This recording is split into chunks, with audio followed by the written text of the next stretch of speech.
Okay, good afternoon, everybody. Thank you for being here for this meeting of the Electoral Review Committee.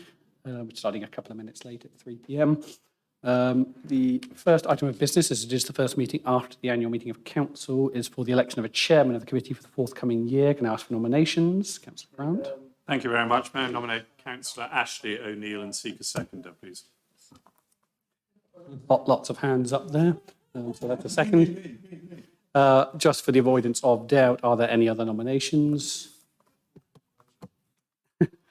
No other nominations. That being the case, Councillor O'Neill is elected chairman for the forthcoming year.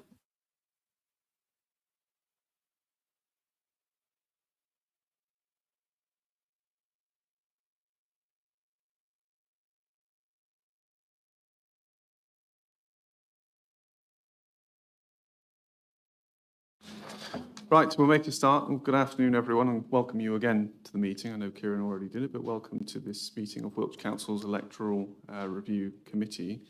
Just to advise you that this meeting is being recorded and broadcast on the live stream, just to make you aware of that. And the first item of business that I need to do is to invite you to elect a vice chairman of this committee for this year. So could I seek nominations for vice chairman, please? Councillor Owe. I'd like to nominate Gavin. Yeah. Do you have a seconder? Councillor Ian Blair-Pilling? Yeah. All those in favour? Well, I guess there's no... Oh, no, I shouldn't do that, actually. I should say, are there any other nominations for Vice Chairman of the committee? No, I don't see any hands.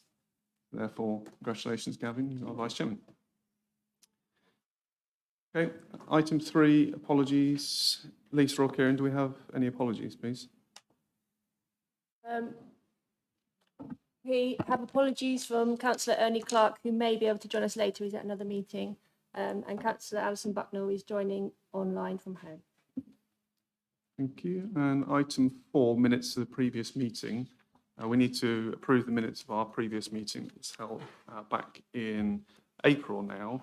But before we do, does anybody have any comments on those minutes? Not seeing any hands. Have a proposer, please. To propose to an accurate record. Thank you, Gavin. Seconded by Councillor Paul Oatway. All those in favour? Thank you. Item 5, declarations of interest. Do any members have any declarations to make? Doesn't look like it. Item 6, chairman's announcements. I have none. Oh.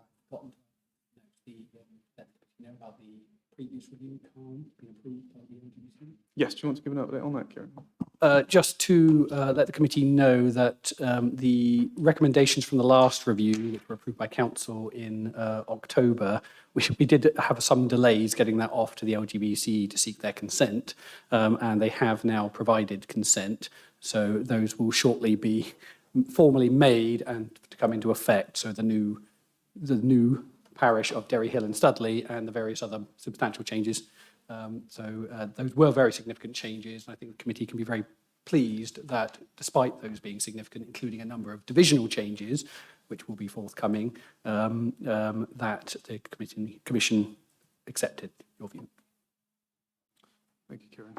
I mean, that's absolutely fantastic news. And I think it's testament to the work that we did in that area. And a big thanks to Councillor Ian Blair-Pilling, who very successfully steered us through those discussions and taking that piece of work to council and beyond. So thank you for that, Ian.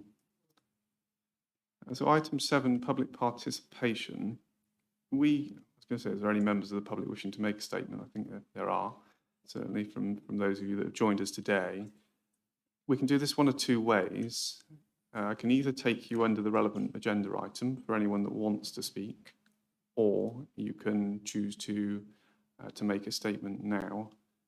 So I don't know if any of you want to make a statement now? If you do, stick your hand up, or if you're happy for me to take you under the relevant item, then say nothing and I'll do that. Okay, looks like it's under the relevant item. Okay, so item 8, community governance review. This item is all about reviewing the draft recommendations that or the additional draft recommendations that we made at our last meeting.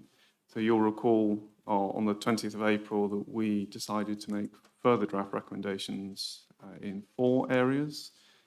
Those were in Westbury and Hayward, Ludgershall and Tidworth, Grittleton, Castlecombe and Nettleton, Yatton Kennel and Castlecombe. So those are the 4 different areas. We received 19 responses as well as 8 further written representations as part of that consultation. What we need to do now is consider the responses that we received essentially on those additional draft recommendations and then make a decision as a committee on whether we want to make final recommendations in those areas. Additional draft recommendations if we feel there's something new that's come to light that might change our view, or alternatively, whether we want to proceed with those recommendations at all. I'm going to propose that we do as we always do, and we take them one by one in turn. I would think, given the majority are here to address the Westbury recommendations, that we'll take that one first. So if I can now bring in members of the public to speak on this, I'm going to take in the order that I've got written here. I've got Francis Morland first. So would you like to come up to the seat there next to Suzanne, Francis, and make your statement, please?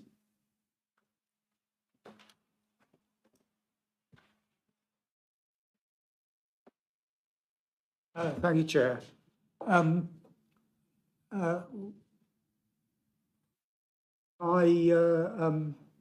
Recommendations in the formal consultation are at P 2, 3 and 7, I think.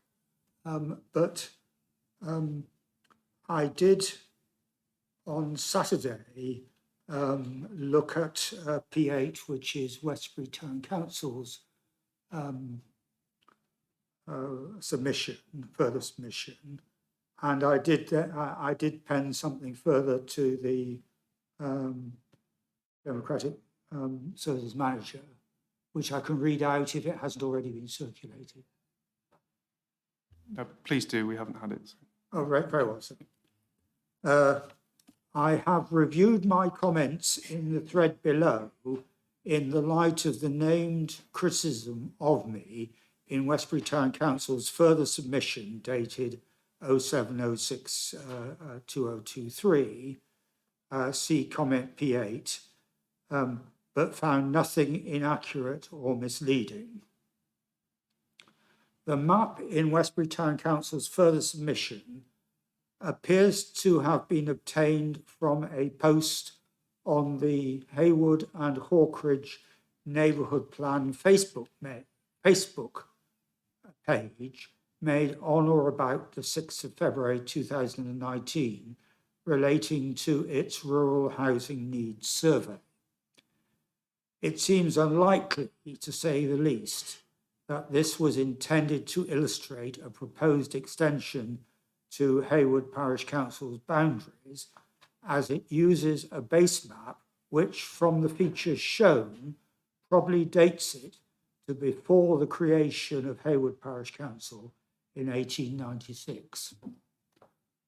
I'll respond to any questions if you have any, sir, but that's all I need to say, I think. I don't think I've got any further questions, thank you. Do any other committee members want to? No. Thank you, Francis. Okay, next up I've got John Mason, who I believe is chairman of Haywood Parish Council.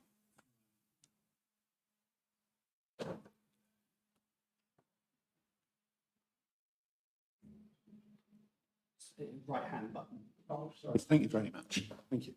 Good afternoon, Chairman, councillors. Haywood Council responds to Westbury's letter to the Government's Review Panel reluctantly. The Parish Council is not in the habit of engaging in tit-for-tat exchanges. These belittle the important process of local government. However, the note is replete with inaccuracies. It is important context that this issue emerged because Westbury Council sensed the opportunity to increase its boundaries applied to subsume Haywood, a largely rural parish, into its area. Haywood some way through the neighbourhood plan process and the public consultation that involves, was acutely aware of the views of its parishioners and felt obliged to respond with an alternative proposal. The committee has spent significant time reviewing the various options, and Hayward will comply in good grace with whatever findings there are. These points are a necessary rebuttal in the face of a condescending and inaccurate representation from Westbury Council. In terms of the cardinal points raised in Westbury's letter, 7th of June 23, there are some key inaccuracies and misinformation. Councillor Morland holds seats on a number of councils, including Hayward and Westbury. It is entirely feasible that he was offering views which represented sensible options for all parties. He brings a great knowledge of local history, context and legislative process which all council he serves on have found useful at one point or another. The Hawkridge Park play area is an excellent example of the community working together. Recently sponsored for a refurbishment of key play equipment by a local business, the keys are held by local residents and access is balanced with the requirements to support residents' right to peace and quiet after hours, noting it is a park for small children. When members of Hayward Council attended the public meeting of the Governance Review Committee, we found significant support from the local community for our proposal. The GRC at no point stated that the boundaries would be driven by physical features. They cited residency and community as key drivers. Hayward does not need propping up. It is a well-run parish which has been able, through careful financial management, to better control the precept it receives. Hayward Parish Council has always been against the Westbury incinerator. Suggesting otherwise is untrue. And as an aside, I would like to say that I attended the Strategic Planning Committee meeting on the 22nd of June in 21, where I spoke on behalf of the parish opposing the incinerator because of the effects we feared from the plume coming from the incinerator and also the traffic on the B3097. The map which Westbury Town Council have chosen to represent in their letter is not in the draft neighbourhood plan for Hayward. Using it to portray Hayward as an expansionary council is risky, and we are surprised Westbury chose to do this. It is inaccurate, contradicts Westbury's own claims that Hayward is moribund, failing dying councils generally don't have neighbourhood plans, and shows the committee a historical boundary which does nothing to support Westbury's argument. Hayward has not declined to engage with Westbury Council. Indeed, members of Westbury Council came to a Hayward Parish Council meeting and delivered a promise that Westbury have fundamentally changed since their attempt to take part of Hayward Parish, recognised the true nature of Hayward, and that if Hayward withdrew its proposal, the status quo could be maintained. Hayward simply stated that the governance review needed to run its course as it had already commenced, was therefore due process. Hayward Council has made its case, which it made in good faith and in response to an expansionary and speculative move by Westbury Council in order to reflect the views of its parishioners, with whom it has an extremely close relationship. Hayward looks forward to the review committee reporting its proposal and will comply with the outcome. Thank you very much. If anybody's got any questions, I'd be happy to respond. Thank you, John. No questions from me. Do any other committee members wish to ask a question? No, all happy. Okay, thank you. Thanks, John. Okay, next up I've got Philip Harcourt, representing, is that Westbury Town Council, presumably? Good afternoon, Mr. Chairman. I'll be fairly brief because obviously Westbury Town Council has made extensive written submissions. First of all, I would like to say that Westbury's participation in the governance review, albeit that it was before I had any involvement with Westbury Town Council, I think even perhaps before I even lived there, but it was not intended as some sort of attack on any of its neighbouring parishes, particularly on Hayward. We were asked as part of the governance review, to put forward suggestions that we felt might benefit the county as a whole, which is why we brought forth the suggestion that we did originally to significantly enlarge Westbury as a town of huge growth within the county of Wiltshire. And we didn't do so to somehow land grab from Hayward. That was certainly not the intention. It seems, however, that whatever our intentions were, they may have been misconstrued by this committee and possibly by our neighbours in Hayward. And really, I think the issue that we have is we are concerned that the process perhaps is not one that has gone smoothly. Originally, it was started off before COVID and finished after COVID. And so there were a lot of interruptions throughout the process of the review. But we have come to the conclusion that we ought to set aside any sort of disagreements and argument and just to stay where we are, and to give us, therefore, an opportunity between now and the next governance review, whenever that might be, to liaise with the neighbouring parishes in the 3 Westbury wards and within Ith and Dune, to see if we can come up with a sensible and good, harmonious working relationship that would allow us to put forward a joined-up suggestions to a future governance review. Happy to answer any questions if there are any. Thank you, Philip.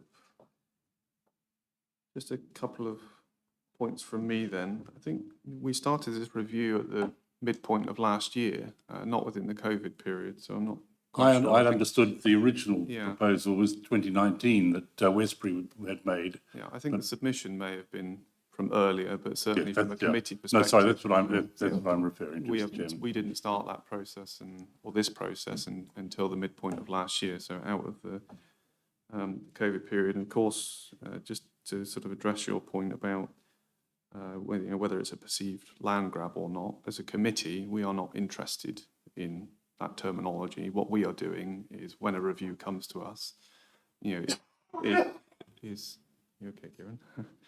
And is looking at all the information that we receive, all of the submissions we receive from residents and from the councils involved, and we are then coming to a conclusion based on the statutory criteria. So whilst I appreciate, obviously, there's lots of discussion and debate going on, and in terms of the representations from committee, we're very much focused on what we see as the evidence. I must just make that clear.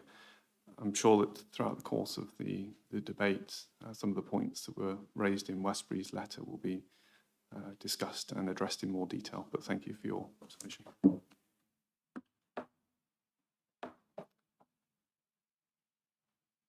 Okay, and next up I've got Mike Sutton.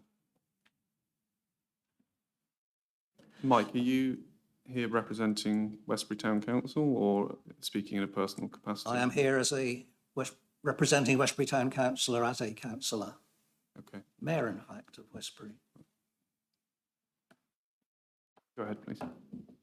Well, I would reiterate what my colleague says. The submission did start in 2019 and indeed under the previous council. So there has been a council change of personnel since then. But we ran with the original submission, I think with a misunderstanding.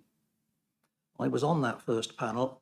We were under the impression that when comments are asked for, it's a fundamental airing of ideas and where we think things ought to be in a sort of open and frank manner. It seems to have been interpreted as we were doing something wrong, and therefore there should be punitive action to not only discount what we said, but reverse what we've said.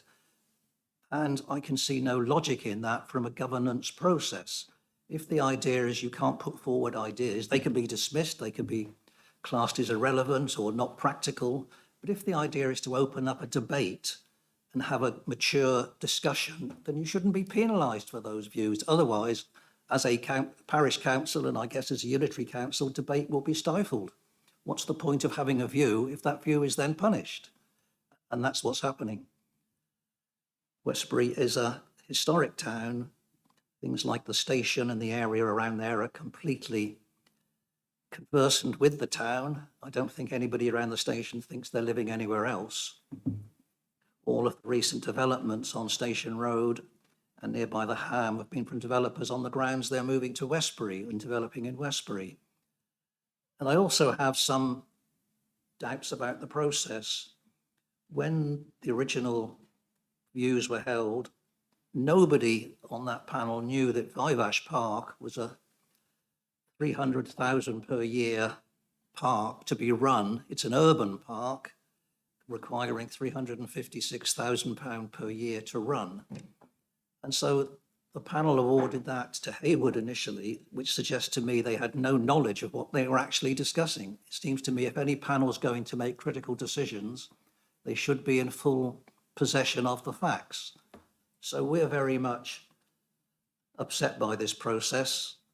We don't think we've done anything wrong. We took a mature view, gave our ideas, and they were shot down. But isn't that what ideas are meant to be? A whole punishment and punitive reversal of what we said doesn't seem to be in the interests of mature discussion. So I think I'll leave it at that. There is an integral part of Westbury. I'm sure other people will, when the debate continues, will make that point known. But we are a very developing town. Everybody knows, and although the panel didn't agree, the Westbury Industrial Estate is known by everybody as the Westbury Industrial Estate. So when asked to make some mature future views for governance, it seemed quite reasonable to suggest maybe that should be in Westbury. There wasn't a land grab. We also made, it's not really applicable here, but in terms of ground, when we discussed Dilton Marsh, we actually considered giving them quite a lot of Westbury, which was more conversant with their boundaries. So I think a land grab has been misused and misrepresented. And that's what I want to say. If we're going to have a mature debate, then people have to accept mature debates, and there shouldn't be punitive action for people that don't agree with what's said. Otherwise, debate will never flourish. Thank you, Chair. Thank you, Mike. I mean, I must make clear from this committee's perspective, there's certainly no punitive action being undertaken here, and nobody has shot down any of the ideas. You know, we very much welcome the comments and the suggestion and the ideas. And what we are doing as a committee is taking representations from all sides and coming to the best judgment that we possibly can about what the right arrangements might be against the statutory criteria. So I must make that absolutely clear. That is not the way that this committee operates in. With regards to Vivash Urban Park, you're right, as a committee, we had no knowledge of that when we made our first draft recommendations through the consultation process, and I'll talk about that a bit more in a minute. That came to light, we became aware of that, and it was discussed again as a committee, and we came to the conclusion that we did in terms of excluding it from our proposals, and then made those further draft recommendations. Now, I don't think there's anything wrong in that. I don't see that as a flawed process. I see that as reacting and making amendments as more information comes to light. And that is the whole part of what the consultation is. That is the process. That's why we consult, is so that we can take account of that new information that comes forward. So I don't think there's anything wrong with that. Do any other committee members want to come in at this point and ask any questions? Okay, thank you, Mike. So the next two speakers that I've got listed are, I believe, from North Bradley Parish Council, and presumably, do you want to wait and speak on the item further on down? Are you time limited? You're okay, because it might possibly be an hour or more before we get there. It could even be longer. So you just have to enjoy the meeting, I'm afraid, until we get there. Okay, and the next two speakers I've got Gordon King and Suzanne Wickham. So Gordon, I'm going to take you next if I can, please.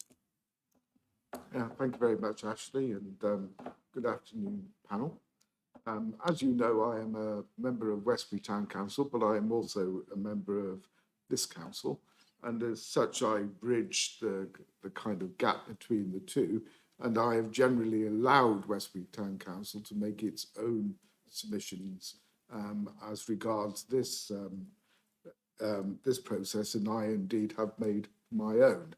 And I stand by my own, and I will continue to stand by my own when this comes to full council. I did my proposal on my full knowledge of local history. I too am a history enthusiast, but I did that by backing it up and going to the Westbury History Centre at Chippenham and spending the day in there, checking my facts and checking everything that would come from it. History, like the law, as Frank will know, is a contentious area and is always subject to differences of opinion and analysis. And I'm sure that Mr. Morland will agree with that entirely. But nevertheless, I did what I said I would do, and I did it thoroughly, and I did it properly on the basis of research.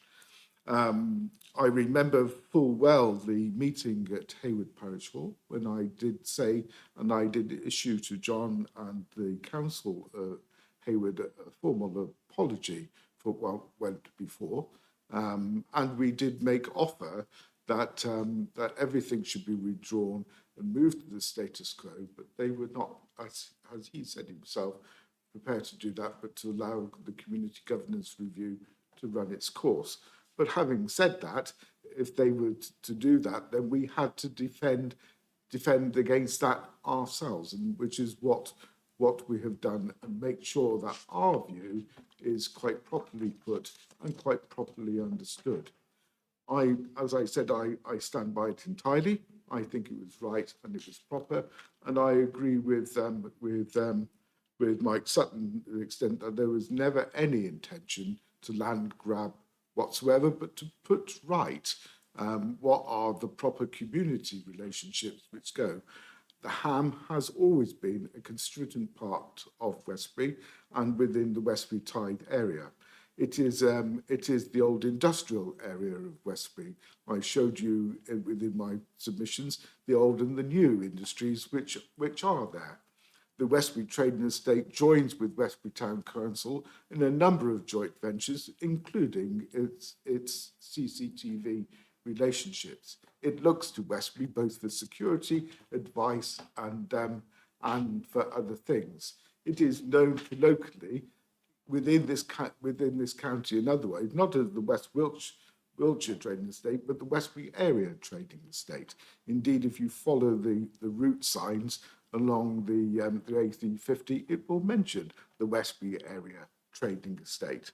This is entirely within the Westbury, the meaning of the Westbury parish entirely. So I think I got historically correct. I think I got it both right in terms of community and within the thing, and I will be maintaining that position throughout.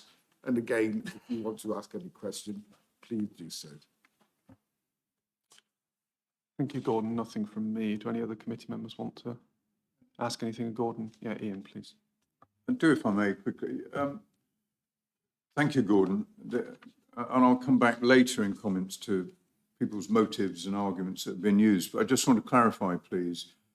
My understanding is that the town council has very substantially changed its view and is now saying, you know, let's leave alone and whatever. In saying you're sticking by IOMS, are you saying, no, you don't wish to go back to leaving alone? You still think there should be a substantial change here? Ian, thank you very much. That's a very good question. Can I clarify? No, I'm not. You know, as I said at the very beginning, I straddle the gap between the two councils, and I decided to act alone rather than with Westbury Town Council. Westbury Town Council has made it quite clear that their ultimate preference would be to leave alone and go back to the status quo and maybe a further discussion in the future. If that is Westbury Town Council's decision, then I will go along with Westbury Town Council. I think the status quo is the best decision and the best thing that would suit everybody in the circumstance. You know, this has gotten too contentious for everything, and we need to find resolution to this, and that will be by the parishes working together. Do you want to come back on that? It was just I wanted a clarification because Gordon was saying he stuck by all his arguments, and yeah, so I wanted to understand which way he was now, and I've got that. Thank you.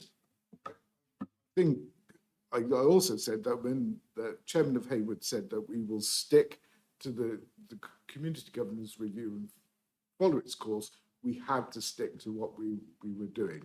And I did that. I wrote my paper and I'm saying straight to you, I stand by that. Thank you, Gordon. And next I've got Suzanne. Thank you very much, Chair. Good afternoon, all.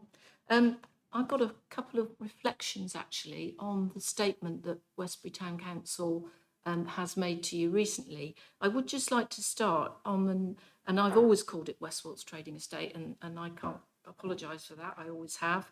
But there are no voters living there, so my understanding is that's not necessarily a governance issue in that area.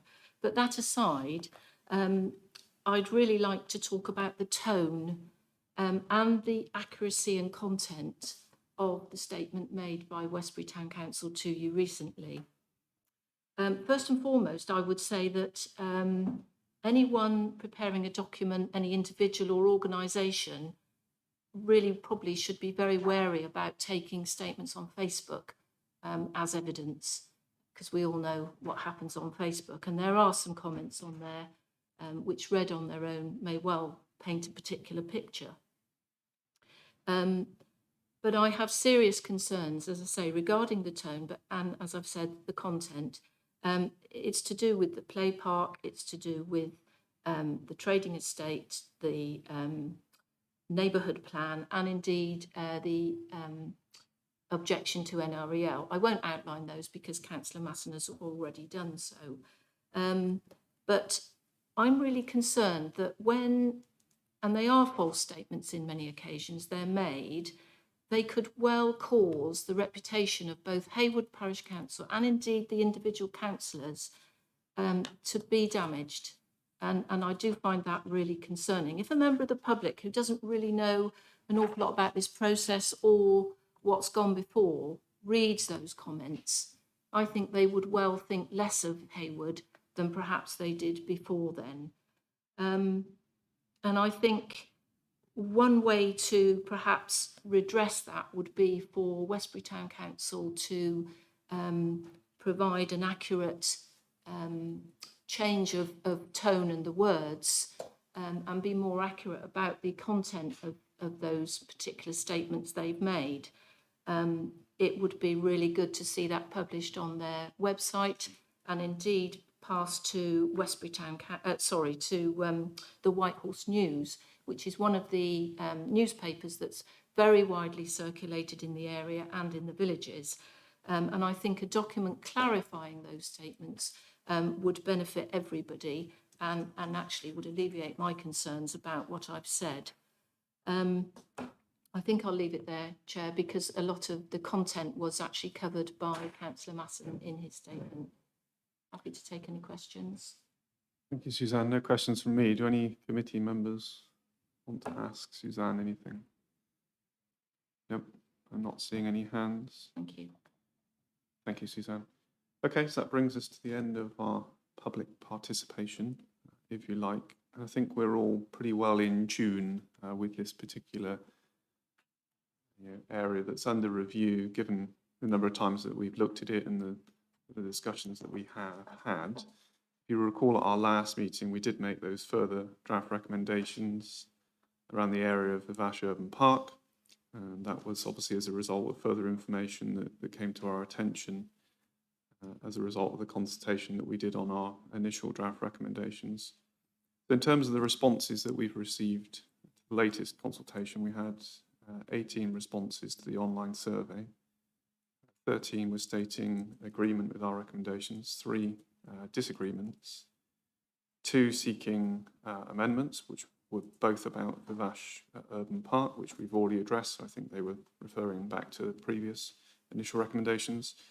And we had 6 from residents in the area proposed, equally split, 3 in favour, 3 against. And you can see all of those set out in your agenda pack. But I just wanted to take this opportunity just to review the previous responses that we had, both to our initial informal survey and also to the consultation on our first set of draft recommendations. And so through the pre-consultation survey, there seemed to be strong opposition to the town council proposals. There was 70 plus representations where they disagreed on both the town council proposals. That was around either a full merger or boundary proposals, and then 2 or 3 in agreement with the town council. 63 comments agreed with Hayward Parish Council's proposal, which is largely forms the basis of what our recommendations are, although not exactly the same. We obviously have come to our own conclusion on what we think that should look like. And only 10 disagreed with the Hayward Parish Council proposals. There were 9 comments from within the area proposed to be transferred to Hayward. So that's people living within the Ham that are currently within Westbury that were proposed to be transferred to Hayward. All of those were in favour. Okay, so there were no objections, all in favour. And then in terms of the consultation on our draft recommendations, in the initial draft, with that one, 10 representations received, 3 agreeing, 2 disagreeing, and then 5 proposed amendments, which again were referencing the Vash Urban Park. So if you add all those up and you sort of take out those that are not relating to individuals living within the area that's proposed to be transferred, there was or is a significant majority in favour of the recommendations that we've made so far, and 15 agreeing with the recommendations and 5 disagreeing. And of course, the town council have maintained their objection. I will come on to address some of the points that the town council made in their letter shortly, but I just wanted to reference a couple of other representations that we received, written representations. There was one from a resident in Paxman's estate disagreeing with our recommendation, talking about levels of deprivation and whether or not a small village can provide funds to support what they feel is an urban community. And one from an elected member of Westbury and Hayward, which I assume is Mr. Morland, speaking in a personal capacity, making a point about the changes aligning with ward boundaries, which of course would be our intent, and that's something that we generally do as a committee. And then I think another that I assume is from yourself, Councillor Morland, raising the points around Vash and supplying some more documentation to us around the appeal decision and some sort of meeting notes from Westbury Town Council. Just before I bring other members in on this, I think I probably just wanted to reiterate just how thorough I think we have been in this process and how seriously this committee takes its work. I mean, so far we have held informal sessions with representatives from the parishes involved. We did that with both Westbury and Hayward and others. We held informal sessions with the division members, of which Gordon and Suzanne, you both attended those. We then undertook a pre-consultation informal survey to seek views from members of the public in the community and others. We then made our draft recommendations, undertook 7 weeks of consultation, held a public consultation event in the Westbury area, made further draft recommendations as a result of the information that came to light about the Vash Urban Park, and also then held another consultation, and that's where we find ourselves today. So I am entirely comfortable with the process that we have undertaken today. We have done that in a completely neutral way, taking submissions from all parties, all interested parties in this, and come up with something that we feel is right in terms of the boundaries on the basis of the submissions that we received and judging it against the statutory criteria. And of course, other members may wish to respond to points raised in the submission from Westbury Town Council and from others, and those points that have been raised here today. What I wanted to do is just remind you before we go into debate about the this particular area, the minute extract from our last meeting. And I'm going to quote it directly. I think it should help inform our discussion. And it says, in discussion, the committee considered that it continued to believe that, on balance, the area of the Ham represented a distinct community and that leaving it divided would not be in accordance with the statutory criteria for governance reviews. As an established community with some separation from and limited connectivity with the rest of the town, very clear boundary in one of the railway lines to exclude Vash Urban Park, they considered that the character was sufficiently different from the main urban area of the town as to be a community in its own right. Considering all the responses, the character of the area, the larger part of the existing properties being within. And I think for me, that is the crux of the issue that we need to deal with today as a committee. And do we still believe that the Ham represents a distinct and united community that shouldn't be divided? And if so, where do we believe it should sit? We very clearly expressed the view previously that it should sit with Hayward based on everything that we've looked at and the submissions and the evidence. And of course, the easy option with all these things is to say, well, we make no change, but we've already acknowledged that the Ham is one community, and we've heard that very clearly. So I personally would argue that to not make recommendations here and not take this forward would potentially be unwise as a committee, given that we've already started this process and we've heard that quite clearly that is the situation with the Ham. So I think at this point, probably over to you committee members, where do we want to take this one? Who wants to start me off? Ian? Chair, I listened, as we all have, very carefully to all the submissions and all the way through in this. And it's kind of regretful that there's quite a tone of acrimony in what has been said in two different directions here. And I, along with several members here, have been on this committee now for some years. And this is the first time that I've actually experienced that kind of view and combative attitude has been shown by any of the communities that we've worked with. And I'd emphasize worked with in that. There's also an aspect in this, when we talk about, well, okay, we've made offer, counter offer or whatever. To me, this is not about offers and counter offers and whatever. To put it rather crudely, when something comes to this committee, the box is open. And not only is it open for us to say, no, you can't, you're not going to withdraw that.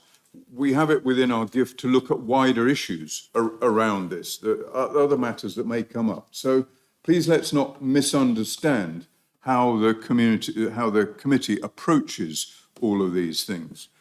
I'd also make I've written down here about motives, tone. They're actually largely irrelevant, frankly, once it gets in front of the committee. Why somebody put a submission in. What the committee's looking at are the facts of that submission, not the motivation behind it. We end up going back to those two key criteria, and that is community coherence and efficiency of governance. There's another thing aspect's been mentioned here, and that's growth. And we look very carefully about what is the actual growth going to be going on and do not take into account supposed growth into the future. We only take into account actually evidence growth within the immediate time period.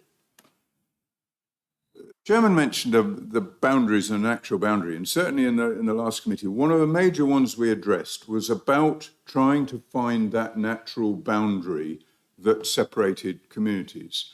And we couldn't in that instance, and so we stayed kind of largely where we were. What is clear here to me, that a boundary down a road in the middle of a community is not a natural boundary in this. How would you explain to those, and we've had this several times in this committee, how would you explain to the householder on one side of the street and the householder on the other side of the street why they find themselves in completely different communities legally? I want to mention another aspect, and that's historical arguments.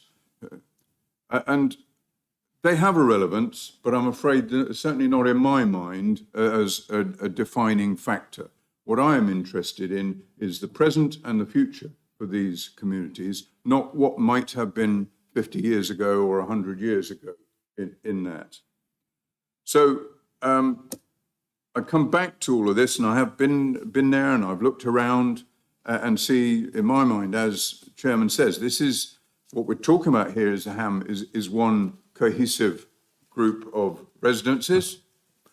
And therefore you've got three options, whether you take it over and make it part of the town, or you take it over and make it part of Haywood, or you leave well alone. I think we've already touched on the danger of leaving well alone. There is a boundary there that just doesn't seem right down the middle of the road. I think we would do substantial damage to Haywood if we took a very large chunk out of it. And those arguments that Haywood is not a viable parish and whatever, I don't find convincing at all.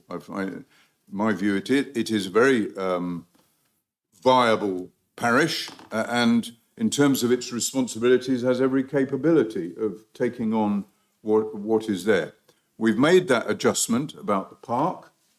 That has been pointed out as part of the process, and so that's entirely correct. So, to my mind, I'm left with, we stick with our previous recommendations. There remains an option of saying we'll do nothing, but I'm not convinced of that for the moment. Thank you. Thank you, Ian. I think you raised some really good points there. Do other committee members want to come in? Who was next? Gavin or Stuart? Stuart? Thank you. And I agree with what Ian is saying. I hate to say my knowledge of this committee goes further back in time than his. And I must say that Westbury's attitude here is not unique. Looking at Councillor McLennan, we can remember that in fact the what I would call the Salisbury-Wilton wars in the past were every bit as bad-tempered as this. But what I would say is there is this element. This committee is not taking a decision today. This committee is taking a decision to put recommendations before full council on which full council will vote. And therefore, the arguments put forward by Westbury Town Council will, I am sure, be reiterated at full council, and they may or may not succeed. In my view, I think this committee has done an absolutely exemplary job in both explaining the process under which we look at the possibilities of changing parish boundaries and the tests that we have to apply under the legislation to validate those proposals. I think we have consulted extremely widely. I find extremely convincing the figures put forward by the chairman regarding the overall acceptance of the format, the way in which this committee is moving towards a recommendation. And I think the way the committee proceeded in properly considering the unique position of Vivash Park was exemplary. It was not it was something that came out as part of the debate. It was properly researched and amended, and I think leads to, in my mind, a eminently sensible division of boundaries between these two parishes. Thank you, Chairman. Thank you, Stuart. I've got Gavin next. Thank you very much, Chairman. Well, I find myself in complete agreement with my two colleagues who've spoken so far. I think taking us back to fundamental principles is where we need to be here. The request for a community governance review, this committee has the power to instigate such reviews if we seek to do so. But in general, we respond and have responded to the requests that come to us from different parishes, an individual parish, or it may be more than one parish. And as Councillor Blair-Bidding has correctly said, at that point, our duty, and it's an appropriate duty, is one to be careful and considerate, in the right sense of those words, around the impacts of any particular change that should be made. The passion of one side or another is diffused in this committee because our considerations have to be anchored in those statutory responsibilities that we have, which is exactly as Ian framed it, around community cohesion and efficiency of governance, good governance at a parish level. Now, we have spent a lot of time on this, Chairman, but given that passions are running high, I think it's appropriate that we spend a few minutes more, and if you'll indulge me. So the core and the nub of this debate is around the ham itself. And again, Councillor Bear Pilling, our former chair, has it spot on. We could listen to the suggestion that actually this is not quite gone as it might, and I think that's from the point of view of the parish and the town, and I think that's a perfectly valid perspective. And as Councillor Wheeler has just said, it is by no means unique. Conversations between town councils, and I bear the scars of my own, conversations of town councils with neighbouring more rural and usually smaller parish councils often do not go as well as they might. And it's probably a lesson to all of us, and I don't particularly imply this to Westbury at all, that those who are seeking the change need to be careful and considerate in their conversations around that particular change and anchor it in those two core principles. Does the change that's being sought lead to greater community cohesion as a result of it? And does it deliver a significant improvements in governance? And if the answer to either of both of those questions is broadly no, then probably the change shouldn't be being mooted in the first place. Now here, we have a small community of the ham, clearly and specifically divided. There may well have been good historic reasons for that to be the case. But again, as Councillor Blair Pilling has said, our considerations, whilst reflecting on history, need to be about the current day and that we see moving forward. And again, our framework for that is laid down for us. And in paying careful attention to the submissions we've had, both written and verbal, and those that have come from the residents of that particular area, and indeed those who sought us out at the public meeting held, made representations to us that in the current day provision of the ham, it makes little or no sense to have one half of it divided from another. And therefore the status quo, which is being suggested, would simply leave us as a committee of saying, well, we recognise our responsibilities for community cohesion, and we recognise we have a community divided here, and we're going to ignore our responsibilities for community cohesion and leave that community divided. Nobody has made that representation from that community to us, that the division makes sense. Rather, we've had written and verbal submissions saying to us actually that division makes no sense at all. Well then, having come to that conclusion, the question then is one about efficiency of governance and indeed of community identification. And it could be, there is a case that can be made, and it has been made, that the ham should be part and parcel of the town of Westbury itself. And we've listened carefully to those conversations and examined ourselves, both in physically going to the area, which a number of us have done, and in listening to those who live there. Where do they see themselves? How do they identify themselves? And it is duty bound, I think, on this committee, in looking at a small community, to pay particular attention. It's too easy for us to say, well, it's not very many people, so flip a coin and decide that way. That would not be the right way for us to behave. Rather, I think when it relates to a relatively small group of people, we need to pay particular attention to their sense of their own identity as to where they believe they belong. And I think without exception, Chairman, from that small community, their identification is with the parish of Hayward and not with the town of Westbury. Well, having taken that into account, we then need to think carefully about the efficiency of governance question here. Does the transference of the ham across to the town of Westbury make for better governance of that community and better governance of the area as a whole? And I've not been persuaded of the case that it does. Rather, I think it would weaken the parish of Hayward, and we've heard that clearly. And we've heard clearly from the residents of that area that they identify with the parish of Hayward. And I think on good examination of the representations made to us by Hayward, we do not see a dysfunctional parish council which is incapable of performing its duties. And that is the bar that has to be passed here, I would suggest to colleagues. Hayward is a small parish council. There are many of them in Wiltshire. There are many that neighbour much larger urban councils. But size in this context, Chairman, does matter. It may not always matter, but in this context it does. And the people of the Ham identify with Hayward.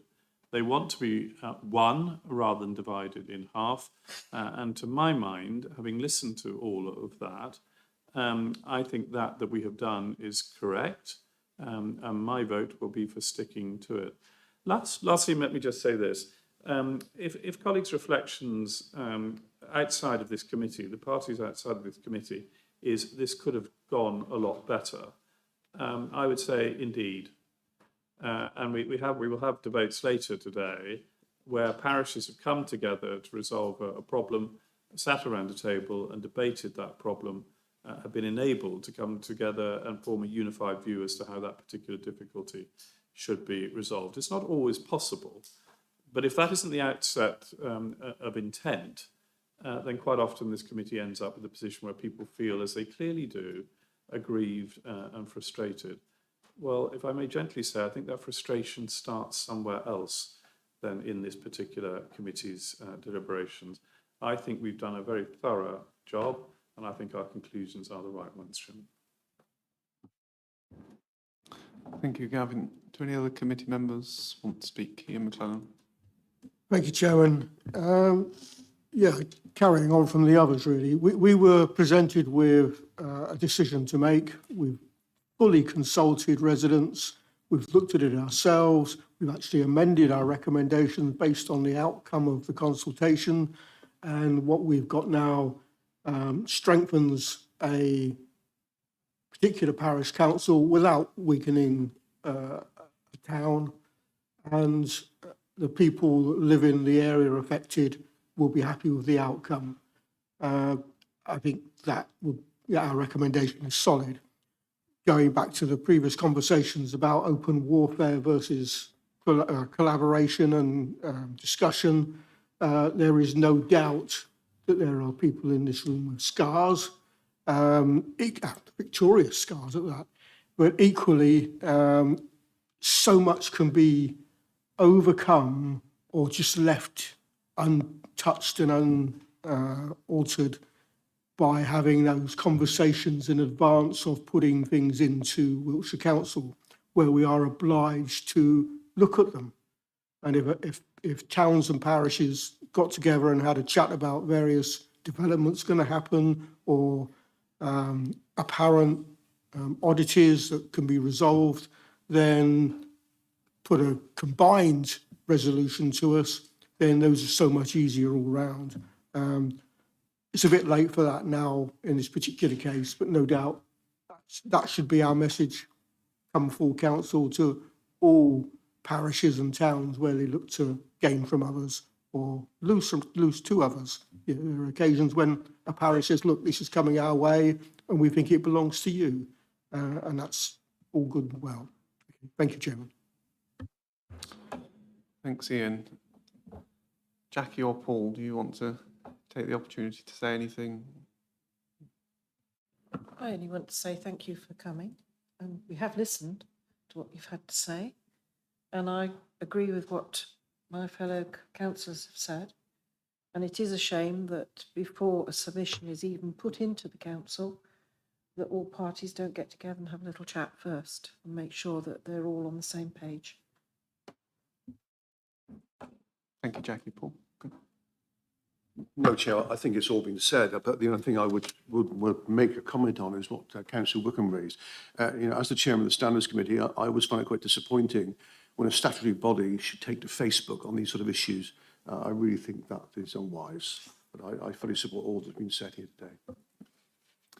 Thank you, Paul. And it seems like we've got a direction of travel here, but do you think Kieran just wants to make a point before we come to a proposal? Just before the committee wraps up and makes its determination, just to, first of all, you're absolutely correct that the key is that anything you recommend, you should regard as an improvement on our current affairs. And if you don't believe it would be an improvement because it would have negative effects which aren't outweighed, then absolutely the option remains, as members have said, to do nothing. Just also to emphasise, as is in the consultation responses, that it is certainly not a unanimous view from residents within the area proposed to be transferred that they identify more with Hayward. There are a few from the relatively small number overall which have said they identify more with Westbury. There's been at least one or two detailed ones saying that as well. So on the balance over the various consultations, you've had more responses in favour of the Hayward plan, but certainly it's not the case that it would be a unanimous view. I'd just like to make a view. And the final point would be just to, just because of the people watching or present may not be fully aware. So any view you make here on the direction of travel, you make that and delegate the specific wording to the Director of Legal and Governance to write up recommendations which will be circulated to the committee to approve those particular wording, which will address in more detail some of the points based on the reasoning you provided. Thank you, Kieran. Yeah, and just to reiterate the point that we are not the decision-making body, of course. We are making recommendations here. It is full council that will make that decision. And whether or not we end up with that in July or at a later date, who knows? I think we've got a pretty busy agenda for July, I understand. Does anybody want to put a proposal on the table?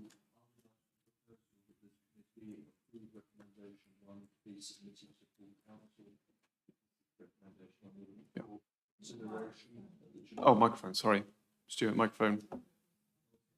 Otherwise the live stream won't pick you up. I'd like to propose that this committee approve recommendation 1 to be submitted to full council for full consideration at the forthcoming meeting in July, and seek a seconder. Can we minus the July bit in case it doesn't go to the July council? As soon as space is available at full council. Thank you, Stuart. Do you have a seconder? Gavin? I say second, Chair. Yeah. Okay. All those in favour? Yeah. Okay, that's carried. Thank you. So members of the public that are still here, don't feel that you've got to stay. Obviously, we're now going to go on and discuss other recommendations. So you're more than welcome to stay, but we won't be offended if you choose to go. Thank you. I'll just give you a minute or so to depart if you so wish.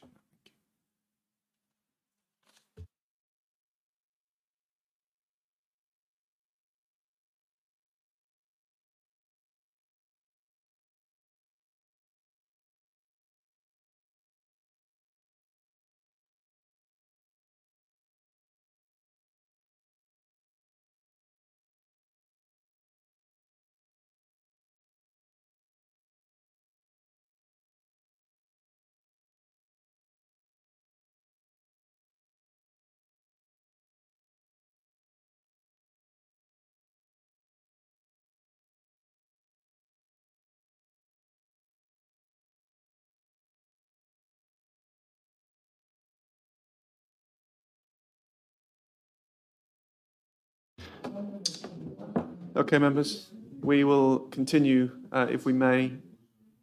We've got a bit to get through yet. Okay, no, that's fine.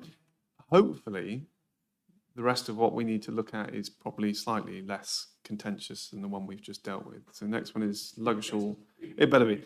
Luggeshall and Tidworth. Very quickly, you'll recall at our last meeting, we made further draft recommendations. And that was around the proposal to rename one of the wards and to include the name of Perham Down. So in essentially in that ward name, whilst also adjusting the balance of councillors in the wards. We have received no further representations on this issue, so there's nothing for me to update you on. So we need to decide whether we wish to proceed or not with this. And Jackie, you've got your hand up. Go ahead, please. Only that on our recommendations, we've got an extra D on the Perham Down, just so that we get that right when it goes to full council. Oh, yeah, it's just a typo. I'm sure it wouldn't get through the system and stay like that. So. Well, hope not, but you know, I do like. Go on, Stuart. I propose this recommendation be put to full council. Okay, do you have a second? Gavin? And I so second, Chair. Okay, all those in favour? Yeah. There we go. I'm going to have a debate for you. Yeah, that's fine. Yeah. Well, I mean, if there's no representation, then we've got nothing to discuss. And that's about it, isn't it? So Grittleton, Council Coombe and Nettleton's recommendation 4. So last meeting we had further draft recommendations. Propose to include an additional property at the Jib. And somebody might recall the name of it. I can't remember exactly. I think it's the Lodge, isn't it? Yeah. And currently it sits within the parish of Castle Coombe, and obviously we proposed some other changes here in terms of tidying up the Jib to make sure that it was united all in one parish. Of course, it is access from the Jib there by the Salutation Inn pub. We have received representations from both Castle Coombe and Grittleton, as far as I could work out. Your officers will correct me if I'm wrong, and both in support of that proposal. But the resident has given a different response in the consultation and has opposed the move to Grittleton and wishes to stay in Castle Coombe. It seems to be based on the fact that we've kind of cut the property in half a little bit, which may well be true. They certainly would know better than we have. And have said that they're perfectly happy where they are in Castle Coombe. So as a committee today, we need to decide, are we going to press ahead with that and say, no, having judged it against all the criteria that we look at, actually it's quite clear that it is part of that community there, and we don't agree with the representation we've received. Jackie, you wanting to speak now? Well, I was only going to say, surely we should know what the extent of their property line is, because at the moment we don't know. I mean, does it extend a long way down into Castle Coombe, or is it just where those outbuildings are? Because it may be that we just adjust that line a little bit, but I don't know. We haven't got that information. We don't know exactly. The only way we'd know for sure, of course, if we had to look at the land registry entry to see what the title Lodge is. gave us the information. Yeah, or we ask them. But if they're not minded to want to be in Grittleton, then they may choose not to give us that information. But that's essentially the issue that we're dealing with. We need to decide how to proceed. Do we abandon it, and do we proceed as is, or do we try and proceed but seek an amendment to the exact line? So over to you. Does anyone have a suggestion? Well, having read this is the single resident who is affected. Yeah. So one assumes, therefore, we don't need to go and consult with them again. And the point they make seems entirely clear. It seems to me that we could accept this amendment. And can you just point out on the map somehow exactly which property it is they're referring to? Between the blue and the black line. It's just the blue and the black. It's just that one there. And the point they make is, what did they say here? We're the only property on our side of the road at the Gibbs, so why are you not using the roadway as the boundary instead of proposing to cut us in two? We were originally built as Castle Coombe Estate Gatehouse and wish to remain as such. And then they say the rest of our property, driveway, large garden, etc., is in Castle Coombe. So it would seem to me if that is actually correct, then that's fine. We can just move it to the road, which I think I can see, and then everything else is left quite neatly unaltered. Does that make sense? So you're suggesting that we revert to our original draft recommendation and essentially leave them in I Castle can't see Coombe? that makes any difference to the governance, and it seems entirely logical. Yeah. I mean, of course, the only sort of argument there is that we've heard quite clearly how roads are not a good divider. Roads are not can be. Not necessarily a good way to divide us. Necessarily, but in this instance, it strikes me the road might be. I don't know if Councillor Grant has any views on the matter, but it just strikes me as common sense. Should we just get Ian to come in? I think Ian's next. But Can we be clear which road we're talking about here? Are you talking about the B404039? correct. Yeah. Yeah? So you're talking about that road that's going down at an angle and separating off Yeah. the house, yes? If we could Yeah. just go back to the presentation. So in our original draft recommendations, these, well, Kieran's going to bring it up on the screen.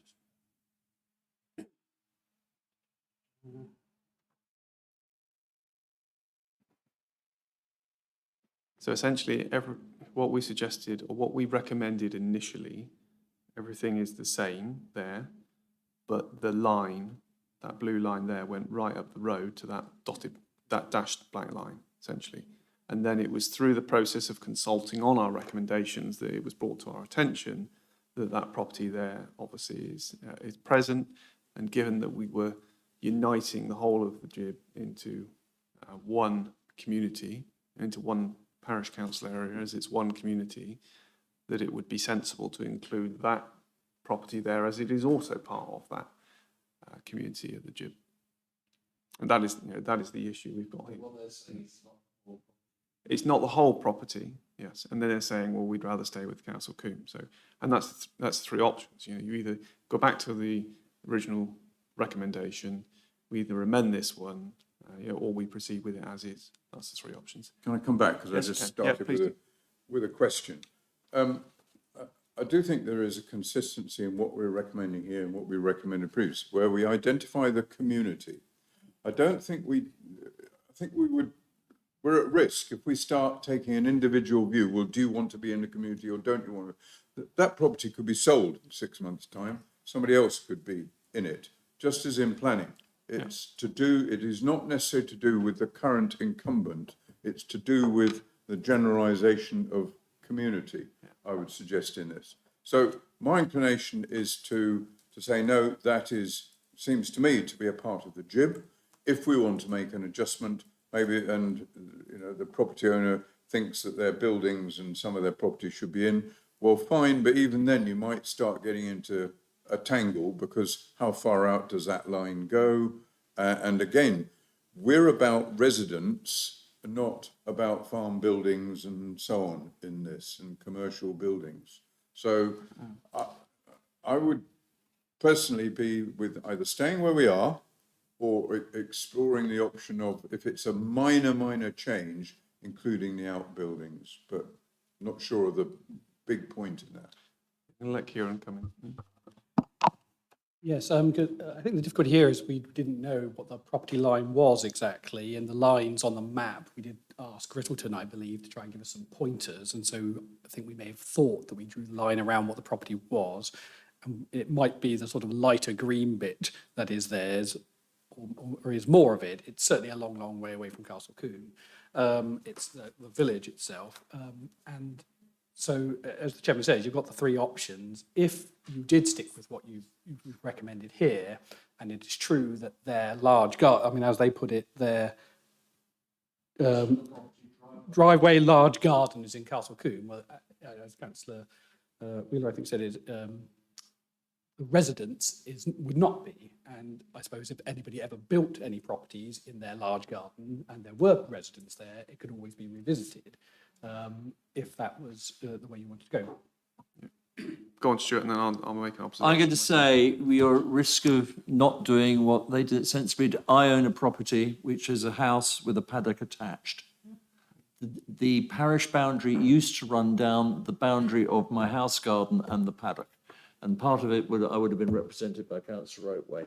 They actually adjusted the Burbage boundary to include my paddock, specifically to ensure that the whole of my property at that date in the past was within the same parish. I am far nearer Eastern Royal than I am Burbage, so I think what the resident here is proposing just strikes me. I'm sorry I know as a lawyer I should love procedure, but this just strikes me as nonsensical. You've got a house with a sliver of front garden it moved into Castle Coombe. The rest of it's next door. He's saying, no, sorry, in Grittleton. You've moved it into Grittleton.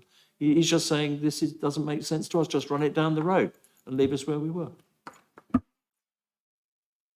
I mean, and it's a recommendation to full council. So if anybody disagrees, they can put it forward as an amendment. Jackie, I'll bring you in a second. I mean, my reluctance about going with it as it is, if we are dividing the garden and part of the driveway from the property, is that then when it comes to things like planning applications, then there is a governance issue, because then you say, well, okay, well, if it's a planning application that's on the dwelling itself, it's in one parish, and then if it's something to do with the outbuildings or the driveway, it's in another parish. So in my view, I think it is important that you don't just focus on the residents that are in the dwelling. We're obviously talking about a self-contained dwelling here with some land.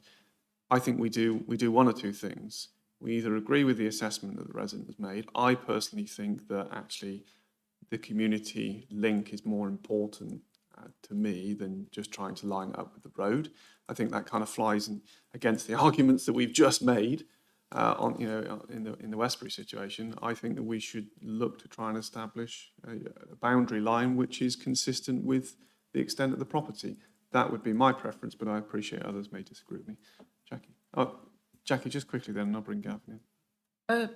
Sorry, why have I got to be quick? Because I thought you already had. I'm always having to be quick. I thought you already had one bite of the cherry. As I said, it's a question of how big is that garden, because from memory, that garden potentially extends quite a long way down beyond where it says Wiltshire Council. It goes a long way down, and that could potentially be how we would decide whether we do or we don't. The other thing is what is the postal address of that property? Is it the Lodge Castle Combe, or is it the Lodge Grittleton? Because if it's Grittleton or the Ham, then really it should be part of the community of Grittleton / the Ham. So this comes back to how we make our decisions as to whether it's part of a community or not. But going back onto land ownership, what's going to happen if he buys the field next door, or one of the other houses buys the field next door? Are we going to redo the boundary? Because that land that he's saying is part of his garden, is it designated garden space or is it designated woodland? You know, my next door neighbour's got an orchard, which was orchard. Then it became garden land. So that's why the boundaries were changed. So I think that there's questions that we still don't know the answer to as to how do we make that decision if we don't know the answers. Thanks, Jackie. I think we wouldn't potentially do that, obviously, because it might happen at a point in the future. And going back to planning, many of my properties in Purton, when they submitted planning application, they don't even mention Purton, they say Swindon. They say Swindon, and that yeah. really confuses everybody. Well, that was the point I was going to make, Jackie. Be careful what you wish for, because actually I think most of your division has a Swindon postcode. And, you know, that maybe you might not want to draw a link between postcode and what parish things sit in. But, you know, we wouldn't obviously, you know, sort of continually try to make changes to reflect ownership, but we do have to try and make the best judgment at the point in time at which we do this. That is essentially what we are working with. Gavin, you wanted to come in. I think I'm back to our earlier point about community coherence. I think it's difficult to argue that that property is anything other than part of the GIB. Now, the extent of the garden holding there, it would be helpful to have it clarified. I mean, there looks to be a lighter area which includes those outbuildings, which may or may not be the extent of the garden as such, and it would be a finger jutting down of Grittleton into Castle Combe. But to me, the question we've asked ourselves is, should it's a very similar conversation to that we've just had, actually, but one, as to should this community be subdivided between different parishes, and we've taken the conclusion that in these recommendations at least, no, it shouldn't. Our attention was drawn to the fact that this was a residential dwelling. We've consulted. I can understand why that person may feel that their title of their property relating to Castle Combe may have some benefits, and that's understandable.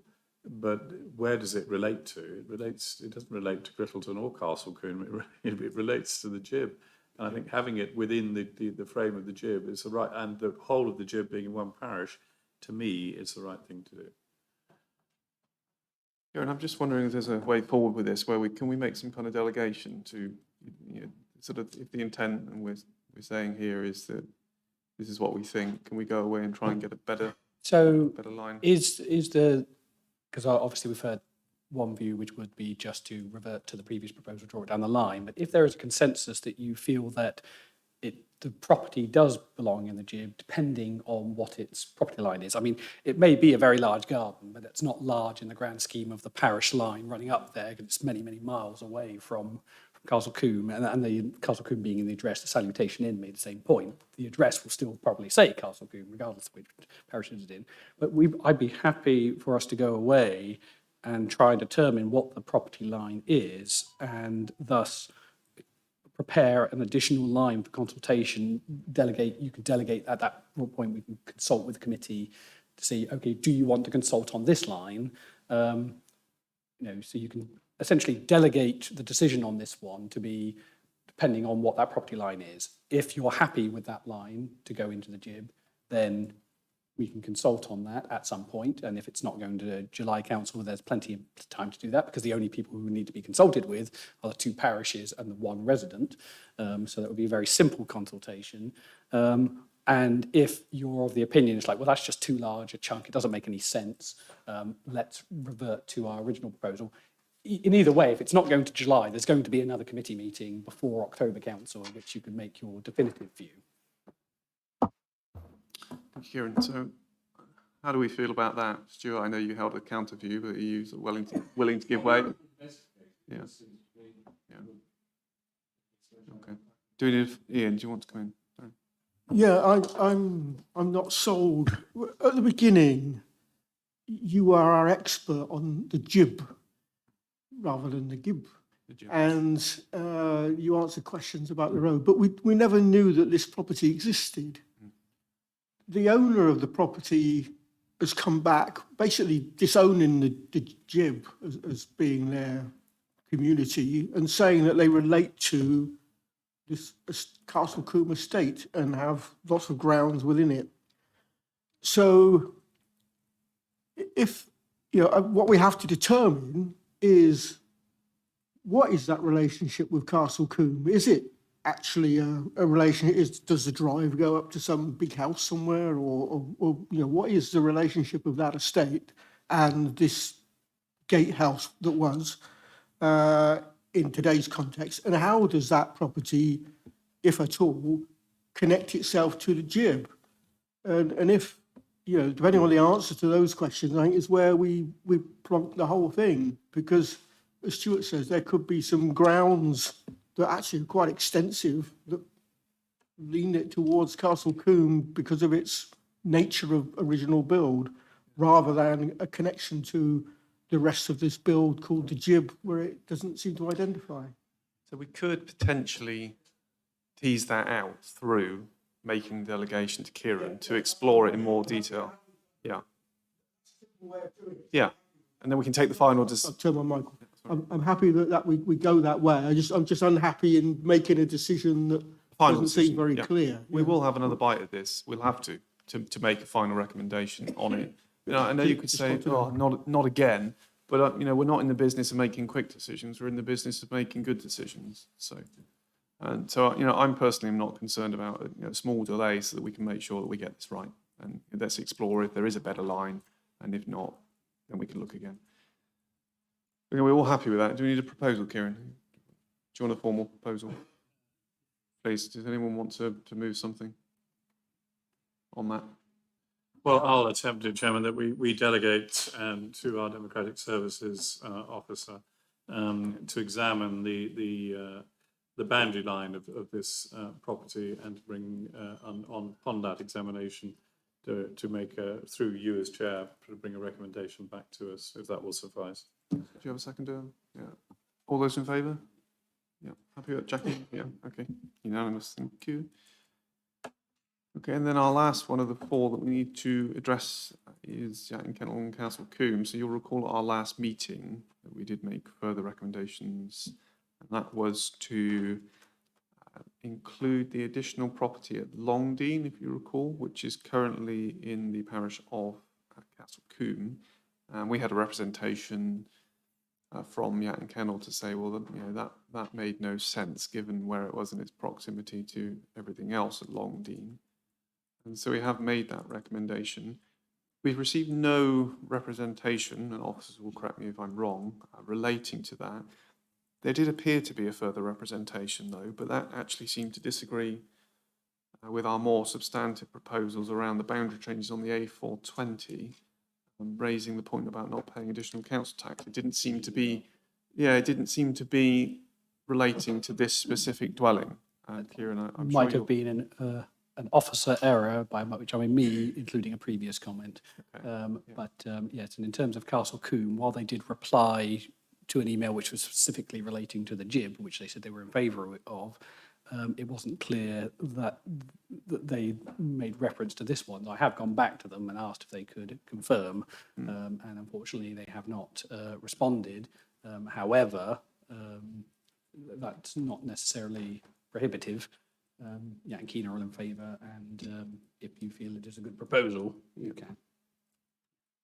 Well, it seemed to make sense to me. We've heard nothing from anybody to suggest that there's any disagreement with this.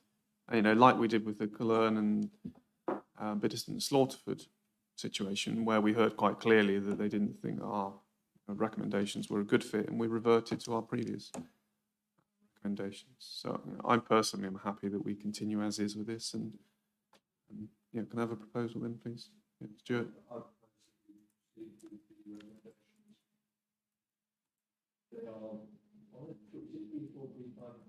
It's just P5, this one. Yeah. I set out, yeah, okay. Do you have a seconder? Yeah, Gavin, yeah, all those in favour? Okay, that's carried. Thank you. Okay, so that brings us to the end of those that we need to review in terms of the consultation responses. Item 9 is an update on electoral division variance. So in your agenda pack, there is an update on the variance figures, and that is for our Wiltshire Council divisions.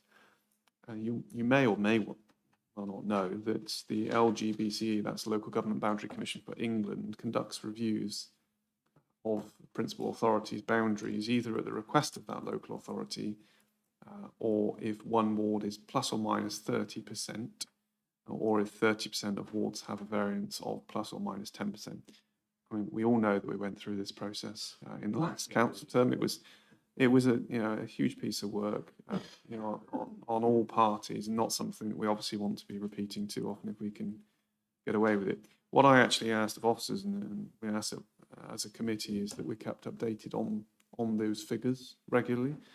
Not that we can necessarily do anything about it. We may walk ourselves into a review irrespective of what we do, but let's at least make sure that we're aware of it, aware of what the risks are, and that if it is coming, that it doesn't get sprung on us as a huge surprise.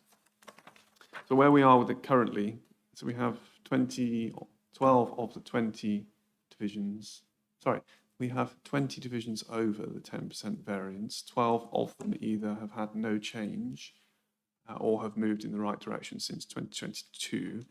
But more significantly, those that are over 30%, there are 3 of them currently. That is Chippenham Monkton, Chippenham Loudon Rowden and Trowbridge Park.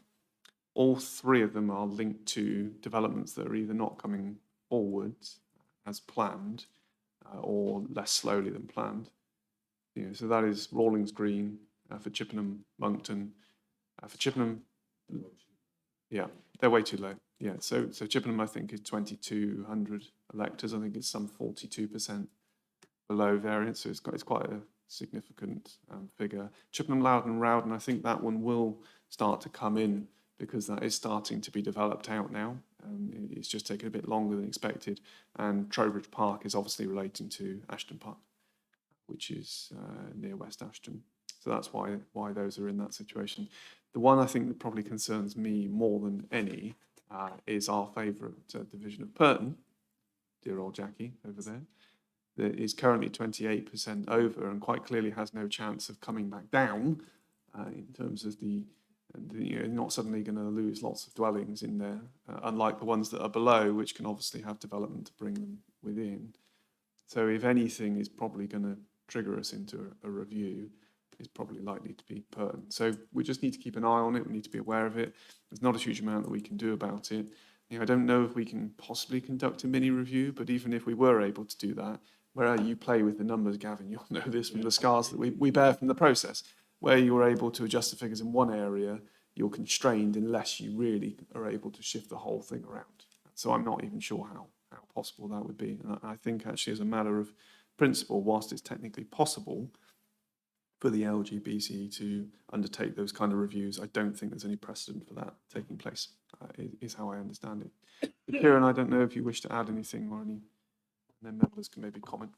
No, that was a very good summary, Chair. As you said, the LGPC have stated in their communications that while there is the legal power to do a sort of mini area review. They've never actually done one, and therefore they can't say no, but it does sound as though it would be very hard to convince them to do one.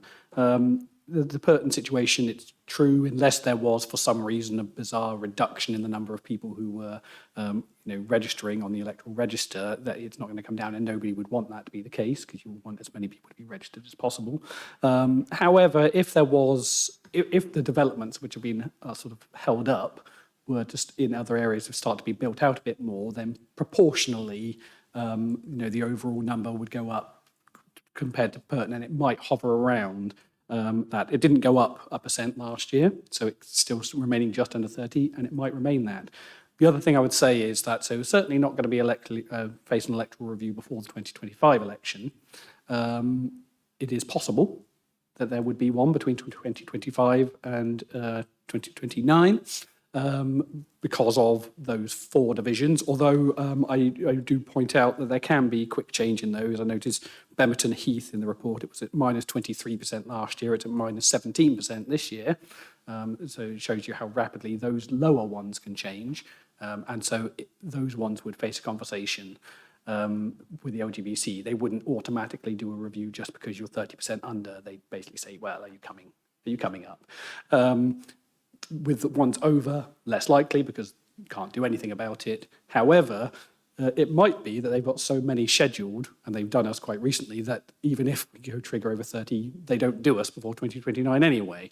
There's nothing really definitive that can be given there, but you can see it's only a small number of divisions which are causing the issue. Bring Stuart in a second. I think this is going back to Chippenham Monkton. I mean, I think the only opportunity for that to grow to where it needs to be is through Rawlings Farm. So if that does not come forward for whatever reason, or it stays as is, that is the only way that it can grow.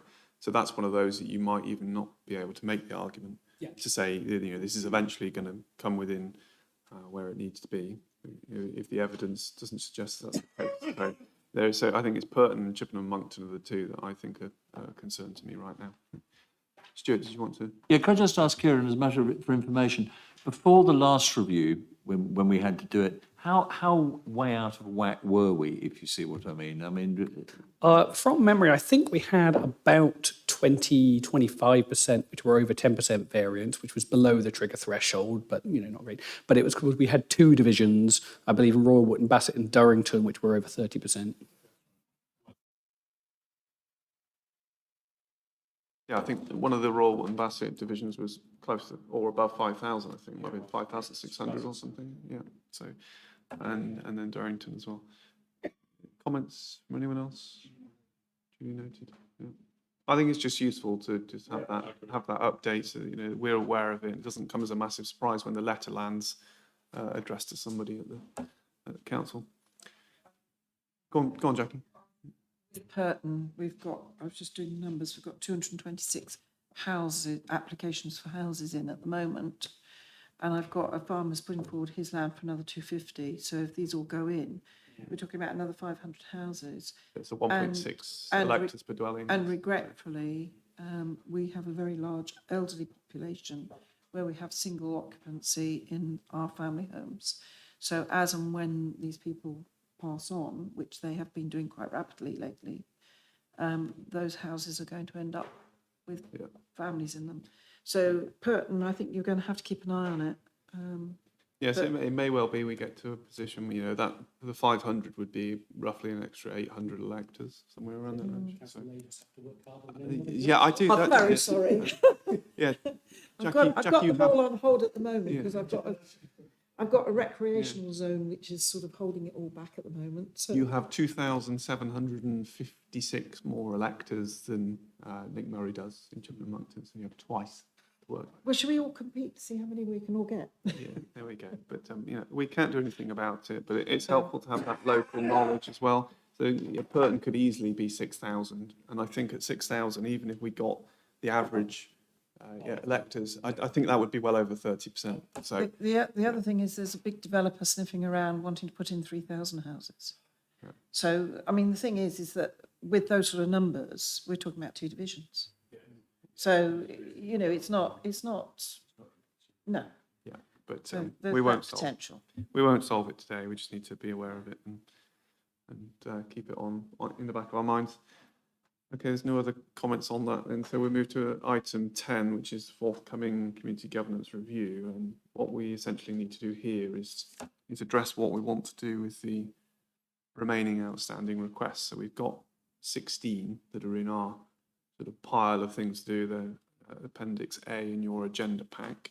I think I've kind of stated this previously. My preference would be that we attempt to undertake all of them before next election. And I think certainly if we're going to do that, we should do that in this upcoming year. I think we all agree that we don't want to be undertaking this process in an election year. I don't think that's good for anybody. Minds are going to be elsewhere. And obviously we don't want to be making boundary changes. It's too late to be able to do that in time for the elections. And I think it would bleed into the next cycle anyway if we were to do that. And I don't think it's right that we try and do something that we're not able to finish, as it would go to a new council in 2025 anyway. I mean, some of them will fall away naturally, because as we survey the parishes and try and get a confirmation about whether they wish to proceed or not, some of them may not come forward. In fact, I know that Marlborough has got it on their agenda tonight to confirm whether or not they wish to proceed with their proposal. Of course, it doesn't mean that we can't undertake a review if we agree to do so. But it obviously does mean that if they don't want to proceed with it, then it's difficult to see how we would be able to, to undertake that. I think, Kieran, I'm right in saying that actually the proposal we've got here is that we obviously have to decide what we do, and I'll bring members of the public in a second. Lisa's quite helpfully pointed that out to me, is that we decide on what we want to take forward, and that we do a delegation so that the monitoring officer can draft terms of reference in consultation with myself, and that we proceed on that basis. Is that correct? That's correct, and that would give the authority such, if the committee is happy to, that if you're only going to review an area because they've requested it, but otherwise, if they hadn't, you're happy for it to wait for the future, then, as Councillor O'Neill says, if Marlborough come back and withdraw their requests, the monitoring officer could adjust the proposed terms of reference to exclude them.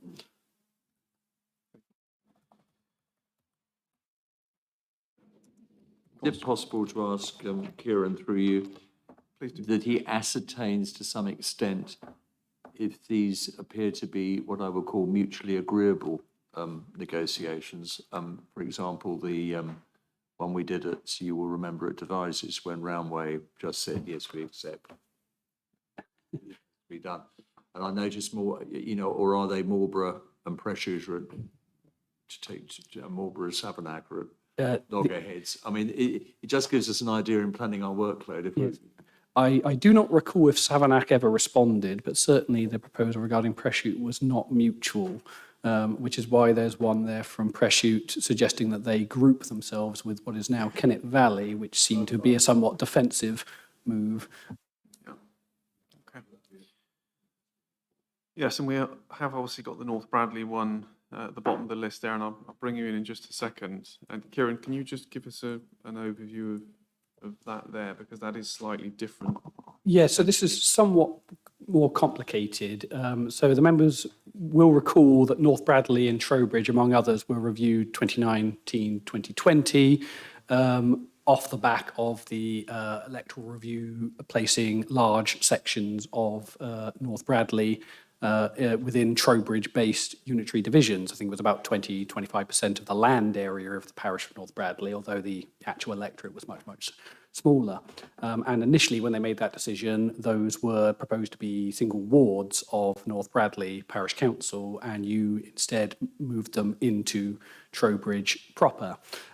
You identified as part of that process that the line of the unitary division, and thus the line of the ward which would be moved into Trowbridge, included a number of properties along Woodmarsh, which is the sort of old road south of the one that goes to the business park. They're set back from the road, but are very much established properties of that area. And the reason for that was the LGBTE used the draft housing site allocations plan, which for some reason covered that area. When the actual housing site allocation plan was approved, it excluded those quite appropriately because they are not new housing areas. But by that point, the divisions had already been created and there wasn't time to seek an adjustment to that, to consult upon and do that. So you included in your final recommendations to council that you would have a look at the precise line of that area again, if it would be appropriate. North Bradley Parish Council have come back, and it has been circulated to the committee for information for a sort of fuller review of the boundary, and I believe they are talking about all of the land south of the A363 running through the business park. The point that I've raised with the committee for their attention is it is possible to limit the scope of the terms of reference of a review. So it could be you review absolutely everything regarding a parish or parish areas, or only looking at specific bits and specific options. And the reason you may or may not want to do that, and part of the reason is the only reason those areas could be warded while they were in a Trowbridge division in the first place was because they were predicted to have 75 electors at least by the 2021 elections. Development in that area has been slower than was projected. I don't know, unfortunately, the number of electors in those areas now or in that specific area south of the A363, but at the time you made your decision, it was about 12. So the LGBC have been clear that they will not ward something which has not got at least 75 electors. So if you reviewed the area and you found the case very compelling, it's an area where we do need to seek the consent of the LGBC because it's been less than 5 years since they made their sort of changes in this area. So they would need their consent, and it's very unlikely they would consent to warding it within North Bradley and keeping it inside the Trowbridge, Drynham or Trowbridge Park divisions, if we were looking at the further area. And so, because it wouldn't have 75 electors, unless it would have 75 electors by 2025. That, you know, and I'm not sure if that's the case. I've sought some additional information, haven't had it yet. But if there aren't 75 electors projected to be in that area by 2025, it's very unlikely they would consent to ward it. Therefore, they would only consent to the change if they would also consent to changing the divisional boundary. And they have changed divisional boundaries at our request in other areas. And my worry in this area is that, again, even if there's a very compelling case put, as you've seen from the variance report, the Trowbridge Park division is over minus 20% variance. The Trowbridge Drynham, a little bit closer, but it's still a long way below. It's about minus 17 or 18%, I believe. And the whole purpose of those two divisions as created by the LGBC was to encompass the new housing build across those areas. And therefore, it seems unlikely that they would change those divisions significantly, because that would mean that they would permanently be below 20, around 20, minus 15%, particularly if we're taking out an area of housing and having to put it into Southwick. So I appreciate that's a long and somewhat convoluted explanation, Chairman, and it's certainly within the committee could decide, well, we're just not going to review this area at all because it's a bit complicated and we don't, you know, it doesn't seem likely that we can consent to this or that. You could have a more limited review to address the sort of anomalous situation you identified last time, that there are some of these properties that just you felt really did belong in North Bradley, but they're, you know, still, because they're not new areas of housing coming in, but were unfortunately caught up. Or you could decide, well, look, we do still want to have a look and see if the case is there that they should be a part of North Bradley Parish and the village proper, and let's see if they will consent. And maybe the situation for 2025 will be sufficient to do that, or maybe you want to try for a divisional change, even if they say no. So you've got those three options, basically, and not an easy choice between them, because it might feel it might feel unfortunate if the parish go to such good length to make such a good case, which isn't even then possible. But on the other hand, you might feel it's worth a try. Thank you, Kieran. That's a really comprehensive summary of where we are with that. I think my view on that would be that it would seem unwise to go through such a big and wider process with that, only to find that we can't implement the recommendations anyway. So I would think in the case of North Bradley, it's probably wise to limit the scope of any review to address the anomalous situation that we've got. But I'm just going to pause there if I can and just ask if we can invite members of the public to speak. Are you both wanting to speak and make a representation? Okay, is that Roger? Yeah, and Roger, you're chair of North Bradley Parish Council, is that right? Good afternoon, Mr. Chair, gentlemen, ladies and gentlemen. I am the chair of North Bradley Parish Council. We've looked at this quite a bit over the last few years. We did have a neighbourhood plan which took 4 or 5 years to actually put together, which included the old boundary. And just as it's being made, the electoral draft wanted to make sure that in fact they were going to change in the warding. And due to that, they were warding it. The number of actual extra properties which will be built over the next couple of years. Well, that was in 2020. We're now in 2023, where there are outline planning permission for 175 houses on the area just south of the business park. And also the West Ashton is already mentioned, where there's 2,000 houses, and they've been waiting since 2015. Any houses to be built.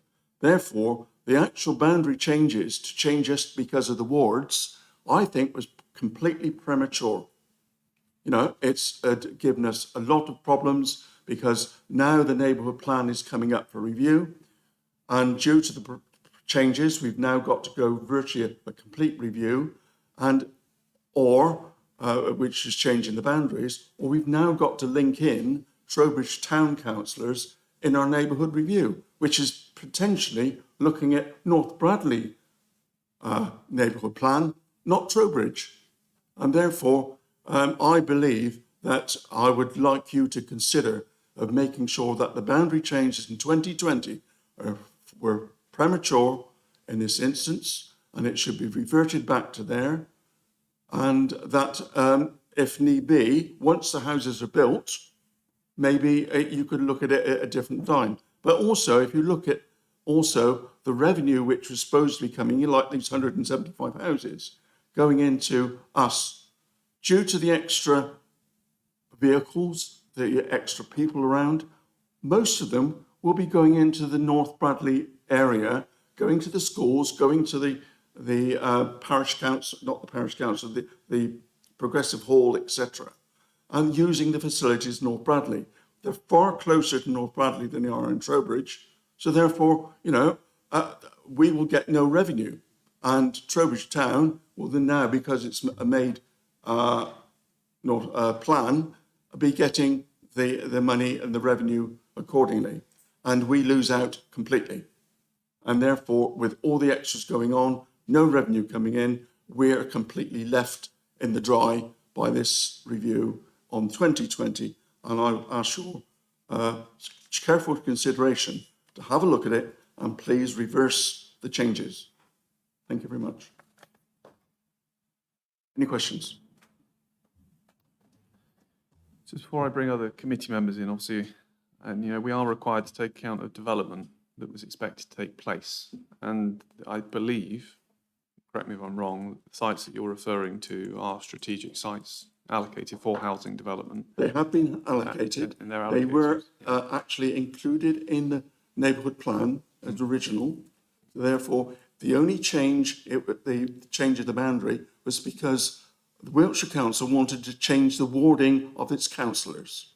And it was just that reason only, to be able to balance up the numbers using the new build, that they wanted to change the boundaries. Yes. And which is, I said, completely immature, premature. So just to make it clear that that process was not started by us. That's actually the Local Government Boundary Commission for England that undertakes that process. We are required to participate within that, and you know, it's required that the development that's expected to come forward is taken into account. Hence why some of those boundaries were drawn, and we were just discussing the fact that some of them are still under the variance that, or above the variance that we would expect, because of the fact that development hasn't taken place. That is not something that we have control of. If we were to go to the Local Government Boundary Commission for England and say, right, the development hasn't taken place at Ashton, assume you're talking about things like Ashton Park, and therefore we want to sort of amend the boundaries back to what they were, that would mean that that division, that Wiltshire Council division, would forever stay at the number of electors that it is, and it would automatically trigger us to review. I don't think they would ever consent to us doing that, hence why we've just had the conversation about whether we should undertake a full review of that area or a more limited review about the sort of the specific anomalies that we've discovered. The main thing is we would like more, if you consider that the whole Ashton Park and the business park as a whole is too big. I think that the main contention is really the business park, the 175 houses. And that revenue, including in the neighbourhood plan, was supposed to go to North Bradley. That has been denied us. Therefore, all the infrastructure all the way through is now coming on to the parish council with no revenue and going to a completely different authority. Really and truly, that. Can I just stop people, Can I just stop you, if I can? I have a lot of sympathy with obviously the points that you're expressing, but that is not a matter for us as a committee. We do not consider the finances. We do not consider sort of the neighbourhood plan aspects. The work that we do is not related to those particular factors. If you want to make any additional points, please feel free, but that's not something for us as a committee that we can. It's just one of the factors which we have to take into consideration. The main thing is we had a perfectly happy parish council which was operating. We agreed to it in a neighbourhood plan, which was agreed, and therefore that it's now been taken completely changed just because of outside influences which they didn't take into consideration of the local people. And that's what some of the things you were saying earlier on, that you've got to take note of some of the aspects of the local people, whether in fact it's against some of the things you would look at overall. But I think really and truly that move on 2020 was completely incorrect and therefore should be reversed. Whatever reasons you want to put in it. I understand your point, but obviously that was not us as Wiltshire Council. That was we would ask you to reconsider it and make recommendations to Wiltshire Council to reverse it. That's what we're asking for. Yeah, I'm going to bring Gavin in a second, but I think what you're asking for is something that we, as a committee, we don't have the powers to do.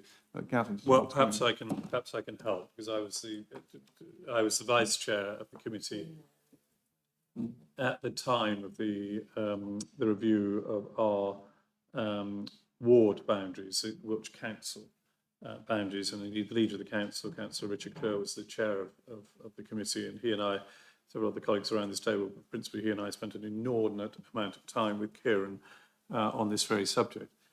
And some of this is laid down in law. So there are things we can do, and there are things which can only be done if there is a change in law. So the Local Government Boundary Commission for England, in a week or so's time, you're about to hear the final view of the Parliamentary Boundary Commission for England on the boundaries which will be defined as fought at the next general election. And again, at that point, whatever any of us think about it, that will be set, and once royal assent is given, it becomes law. There is a difference between these two. But just forgive me, Ash, if I may, because I think it's important to understand, because I hear exactly the frustration and representation you're making to us, which is a powerful one. The parliamentary boundary review is set down by statute, again, it's set down by law, and it takes a given moment in time and says, what is the electorate of the wards we're just discussing here? And there's my laptop. You can see, you probably can't from that distance, but there are all the wards, the 98 wards of Wiltshire, and the number of electors in those wards, as Kieran has just updated us upon.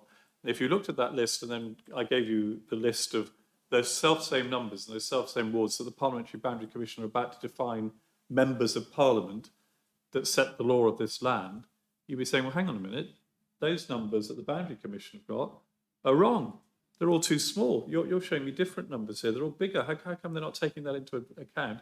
And that is because the law of the land says the Parliamentary Boundary Commission frees the numbers at a given point in time. And it was, in fact, a couple of years ago. And it doesn't matter. The fact you can get people have gone to them in representation saying, yes, but there's a huge housing estate of 2,000 houses being built here. And their answer is, well, we'll look at that next time around. It doesn't matter. Now, that's them. The Local Government Boundary Commission for England is an independent body, again, set up by the law of the land. They take a different perspective on this. And they say, okay, we're not interested in just what your numbers are right now. We're interested in what your numbers are going to be at this point in time. And they project forward. And they have a formula for calculating for every house that's being built, how many voters will be living in that house as and when we get to the point where that house has been built and it has been occupied. And they calculate their numbers in that way. And it's precisely why a number, Trowbridge Park is a very good example of it. Trowbridge Park is substantially under the numbers it should be. Kieran, my screen has gone blank, but you might be able to refresh our memories as to that particular number for that particular ward. But it's way under where it should be. The Local Government Boundary Commission for England's assumption is yes, but it'll be built out, and therefore those numbers will come up. Now, let's come to the next part of this. Both commissions, again laid down in law, have a tolerance. And you can't be one vote over, and you can't be one vote under their tolerances, or else there's a problem here. With the Parliamentary Boundary Commission, that is literally the case. If you are one vote over the number that's laid down by Parliament, you might as well say we're 10,000 votes over the number. One over the top or one over the bottom, the answer is we're not interested in your submission. It doesn't meet the statutory requirements that we have. And they have a little bit of wiggle room on that top number and that bottom number. The same thing applies with the Local Government Boundary Commission for England.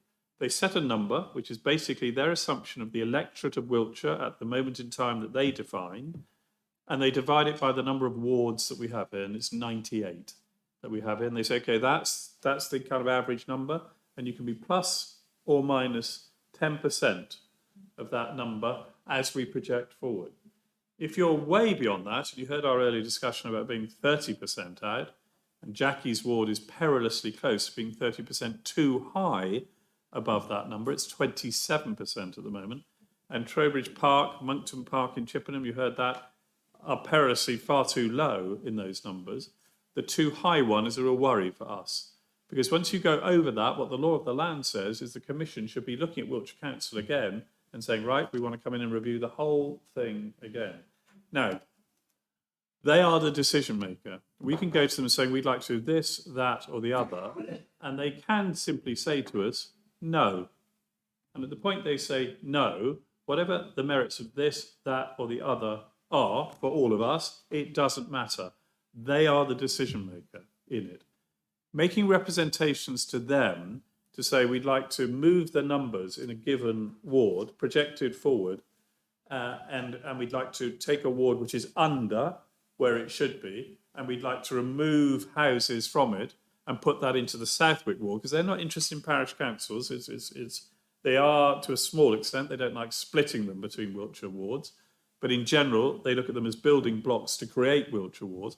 Saying we'd like to take it out of this Wiltshire ward and put it into that Wiltshire ward, all their consideration is, what does that do to the numbers where you may already have a problem? And if the answer is it drops us into a bigger hole, their simple response to that, i.e. we've dropped even further below where statutorily we need to be, their simple answer to that is no, you're not allowed to do it. And we have no recourse. It doesn't matter what the full council says, doesn't matter what Councillor Clure, who chaired this committee before Ian, that I had the privilege of serving as vice chair to, it doesn't matter.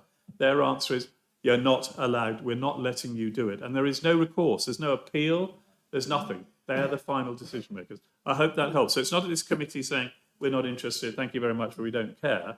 The answer is that we are limited in our powers. Final point, the statutory framework that defines this committee, we are legally not allowed to consider issues related to council tax, related to neighbourhood plans, related to the share of the community infrastructure levy that a particular parish council may or may not get. We are literally, Frank, if we were sitting here discussing it, as our legal officer would be saying, you guys are now moving outside of the legal framework that this committee operates under, and you are not. He would be calling us to account, saying you're not allowed to consider these things. The law does not allow you to do it. I hope that helps a bit. It does help, and I quite understand what you're saying. My point is that, in fact, we are not against the change of the warding and how you make up the wards and which representation goes to the Wiltshire Council or Parliament or whatever. We're saying that, in fact, what we're saying is that the boundary change, just because you wanted to change a ward, had to change the boundary of the parish. That is not necessary. How is it necessary to change it? The people there can actually, whether in fact they're there now or in 5 years' time, whether in fact they live in North Bradley or in Trowbridge, doesn't make any difference of who represents them. So therefore, that you're saying that the law says that we're not asking you to change the wards, we're asking you to change the boundaries, and it doesn't make any difference about where the ward comes. Okay, so again, what the law said, how they operate, how that commission operates, is to say we as the commission want to align parish boundaries with wards, with the Wiltshire Council wards.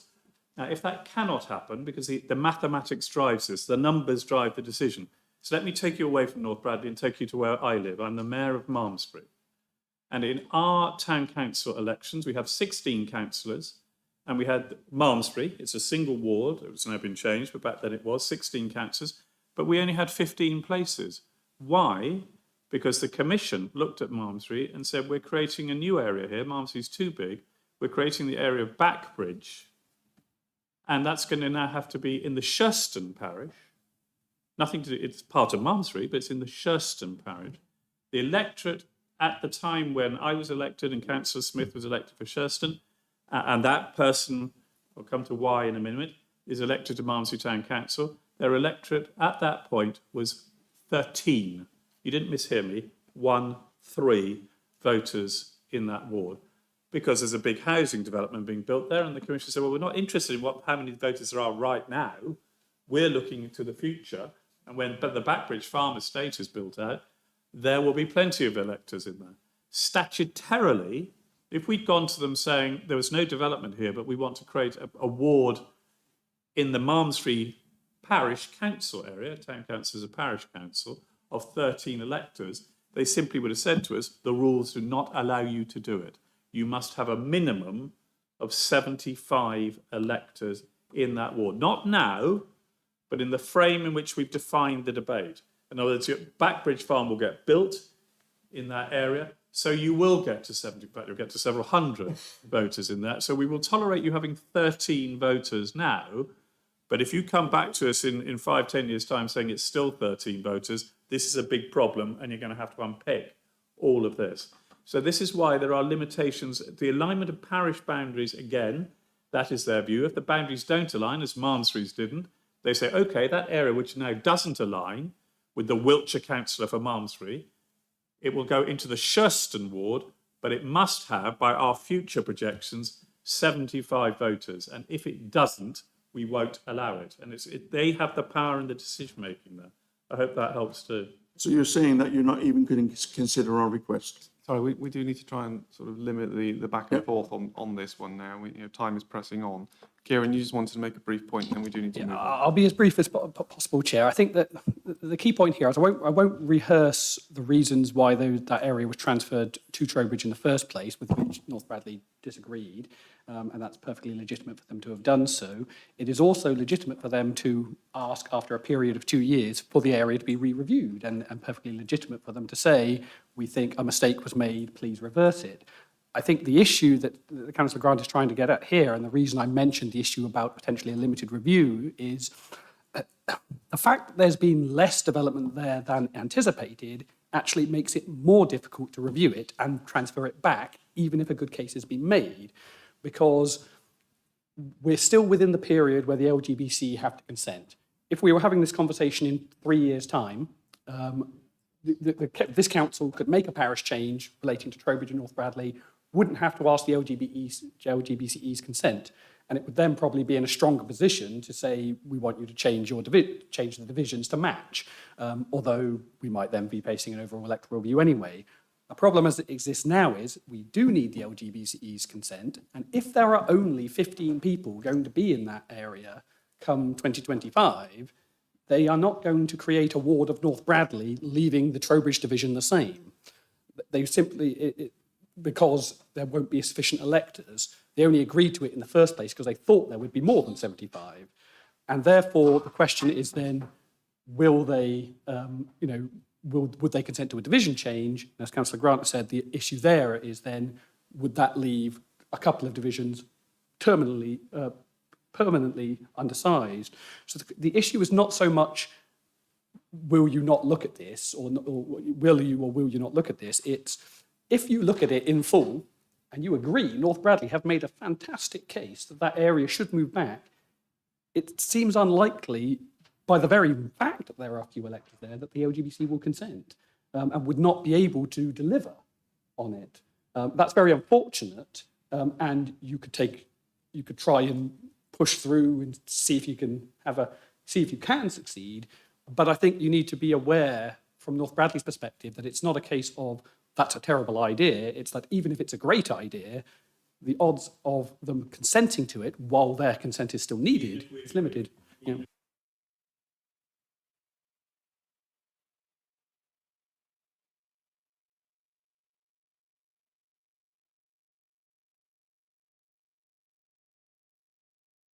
Our frustration. It's your frustration and ours. Yeah. We do need to move on. I think what we're saying here is we have every sympathy with the points that you make. We understand the situation, and right now it looks to make no sense because of the very points that have been raised around sort of the future prediction and the fact that we just don't have the control. So there's very limited control that we have and very limited flexibility. I think the other items on this list are probably relatively uncontentious. Can we just sort of establish as a committee whether or not, with the North Bradley situation, do we want to agree to undertake a limited review that is looking at the areas of anomalies that we identified previously? I'm certainly for that, but I wonder if there is a sounding that could be taken with the Local Government Boundary Commission as to, if we wish to go further than that, whether they would enter, because I think this at least gives you a degree of comfort that we've tried, as to whether they would simply say no to us, or whether they might be open to a conversation. Yeah. I think we could certainly send them an email and ask them the question, but let's proceed on the basis of a limited review that doesn't open up that there's wider issues that we from 2020 that we can't necessarily return to, so that as a committee that we're focused on the elements that we think that we can control. If we get a different response from them that indicates there is a conversation to be had, then of course we can revisit the issue and where we want to go with that. Is that okay? Mr. Chairman, thank you. Mr. Chairman, thank you, and ladies and gentlemen, thank you very much for your listening to us this afternoon. I understand where you're coming from, but we would appreciate if you could actually just look into it for us through the commissions, whether anything can be done at this time. We would appreciate it. Yeah. At least you tried. Yeah. Well, I don't want it to be sort of said, no, you cannot do it because of that. I need reassurances that you're looking at it favourably. We will ask the question for you. No problem. Yeah. Thank you. Yeah. A point, and it's nothing to do with the committee as such, but in my community, we had 1,000 extra houses built. We didn't get any of the money, even though they were in our ward, in our parish. It all went to a adjoining local authority. So just because you've got the housing, you might not get the money. Yeah. But you might be able to get something. Yeah. Anyway, thank you very much, ladies and gentlemen. Thanks very much, Roger. Thank you. Yeah. Okay.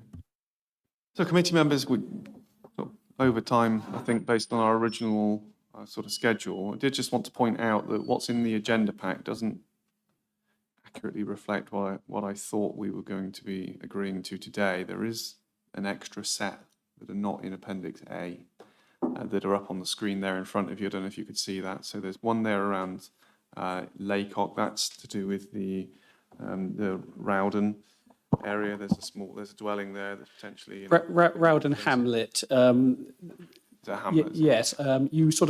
You made a similar sort of remark as with North Bradley, that you could do a limited review of the precise line to see if it would be possible to put them back into Laycock as they would prefer. It depends, because now that area is being built out. Again, you could do a limited review, you could do a full review. That one's less problematic because of the nature of the division. And we did promise that, Chairman. We did, and we actually made that point to the members of the public that were present to make that representation. Then there's one there that's come from elections. There's an anomaly in Wootton Bassett. I'm not 100% sure what that is. Kieran, if you can talk to that, if you can. Yes, I'll be very brief. There's essentially a farm house area which is divided with sort of residences. I think it might even run through a property in Shurston and Royal Wootton Bassett, which elections have identified, and thus it would make sense to tweak. And on that basis, actually, as we mentioned at the workshop, we would propose to draft the terms of reference in such a way that if we identify any other similar anomalies, like you crop across one in Laverstock or something, that could be included rather than just like you've missed your chance. Yeah, no, that makes sense. And then the last three there was one from Claire Cape around the boundaries in the Pewsham area. Claire has asked us to look at that anomaly, which is fine. We can certainly take a look at that. The shoot forest. Yeah, They're two separate parishes, are they? I don't know why it's got my name, AO, there, because I don't recall submitting that, but someone maybe like to inform us as Should to probably be KE what because that they one is. contacted me. They are discussing the possibility of a merger, a mutually agreed merger. Some of their members seem to be in favour, some against. So they've asked to sort of be put on as consideration. And then if they come back before we start it saying, you know what, actually, we don't want to do this, we would leave them off. Because it seems like they only intend to bring it forward if there is agreement. Okay. Sorry, may I comment briefly? This used to be in my division before the change, so I have great experience of Tute Forest. There are things they agree on and things they disagree on, and they change with the tide of who's on the parish council at the time in that. But I would, guessing ahead, it makes immense sense to consider whether they should merge or not. I mean, the sensible thing here would be to... I think that's a very, very wise decision. Seeing there's 4 chutes down there, isn't there? Chute standing, upper chute, lower chute, and another chute. And if you can find your way in there, you will never find your way out, that's for sure.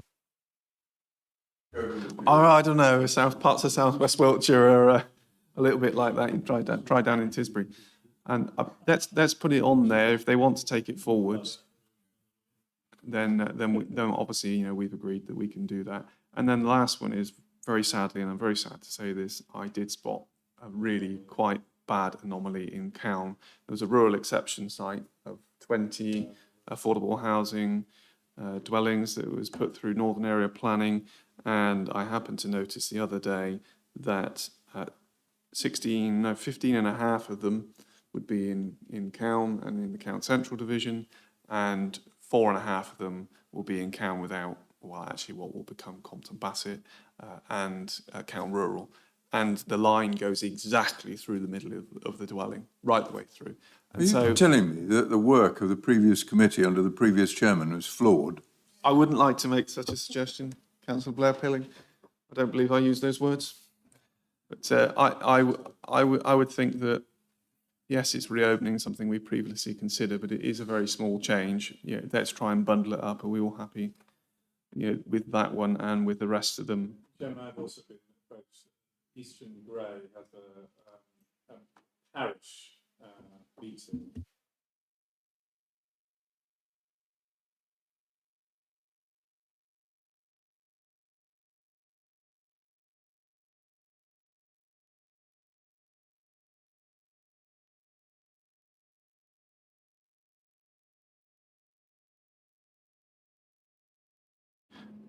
Can we preemptively? Yes, I would. Also, we can also draft into the terms of reference essentially that if anybody comes in with a request from an area not listed, then so long as there is sufficient time to undertake proper consultation and other processes, then the committee can agree to include it via delegation to the Director of Legal and Governance. Yeah, I think that's pretty sensible. Do you want a formal proposal? If you are happy to approve the list of proposed areas to be included, including the ones you've mentioned here, and a provision relating to minor anomalies wherever they may be held, or larger proposals, should they come in before the start of the review, or at least with sufficient time to undertake them appropriately, then yes, that would be... I'm happy to propose that. You'll second it? Yeah, Gavin or Paul? Yeah. All in favour? Ian, please. Ian? Yeah. Okay.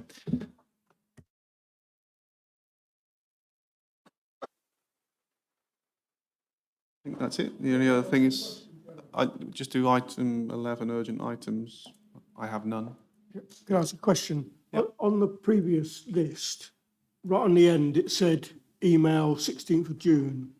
Was that to prod them to say, can you confirm, is this still going on? And have you talked to your neighbours and all that sort of stuff? Yeah, so Brilliant. Lisa, I Thank believe you emailed them all to ask them to reconfirm that they still wanted to proceed. And that's why I think some of them will probably fall off.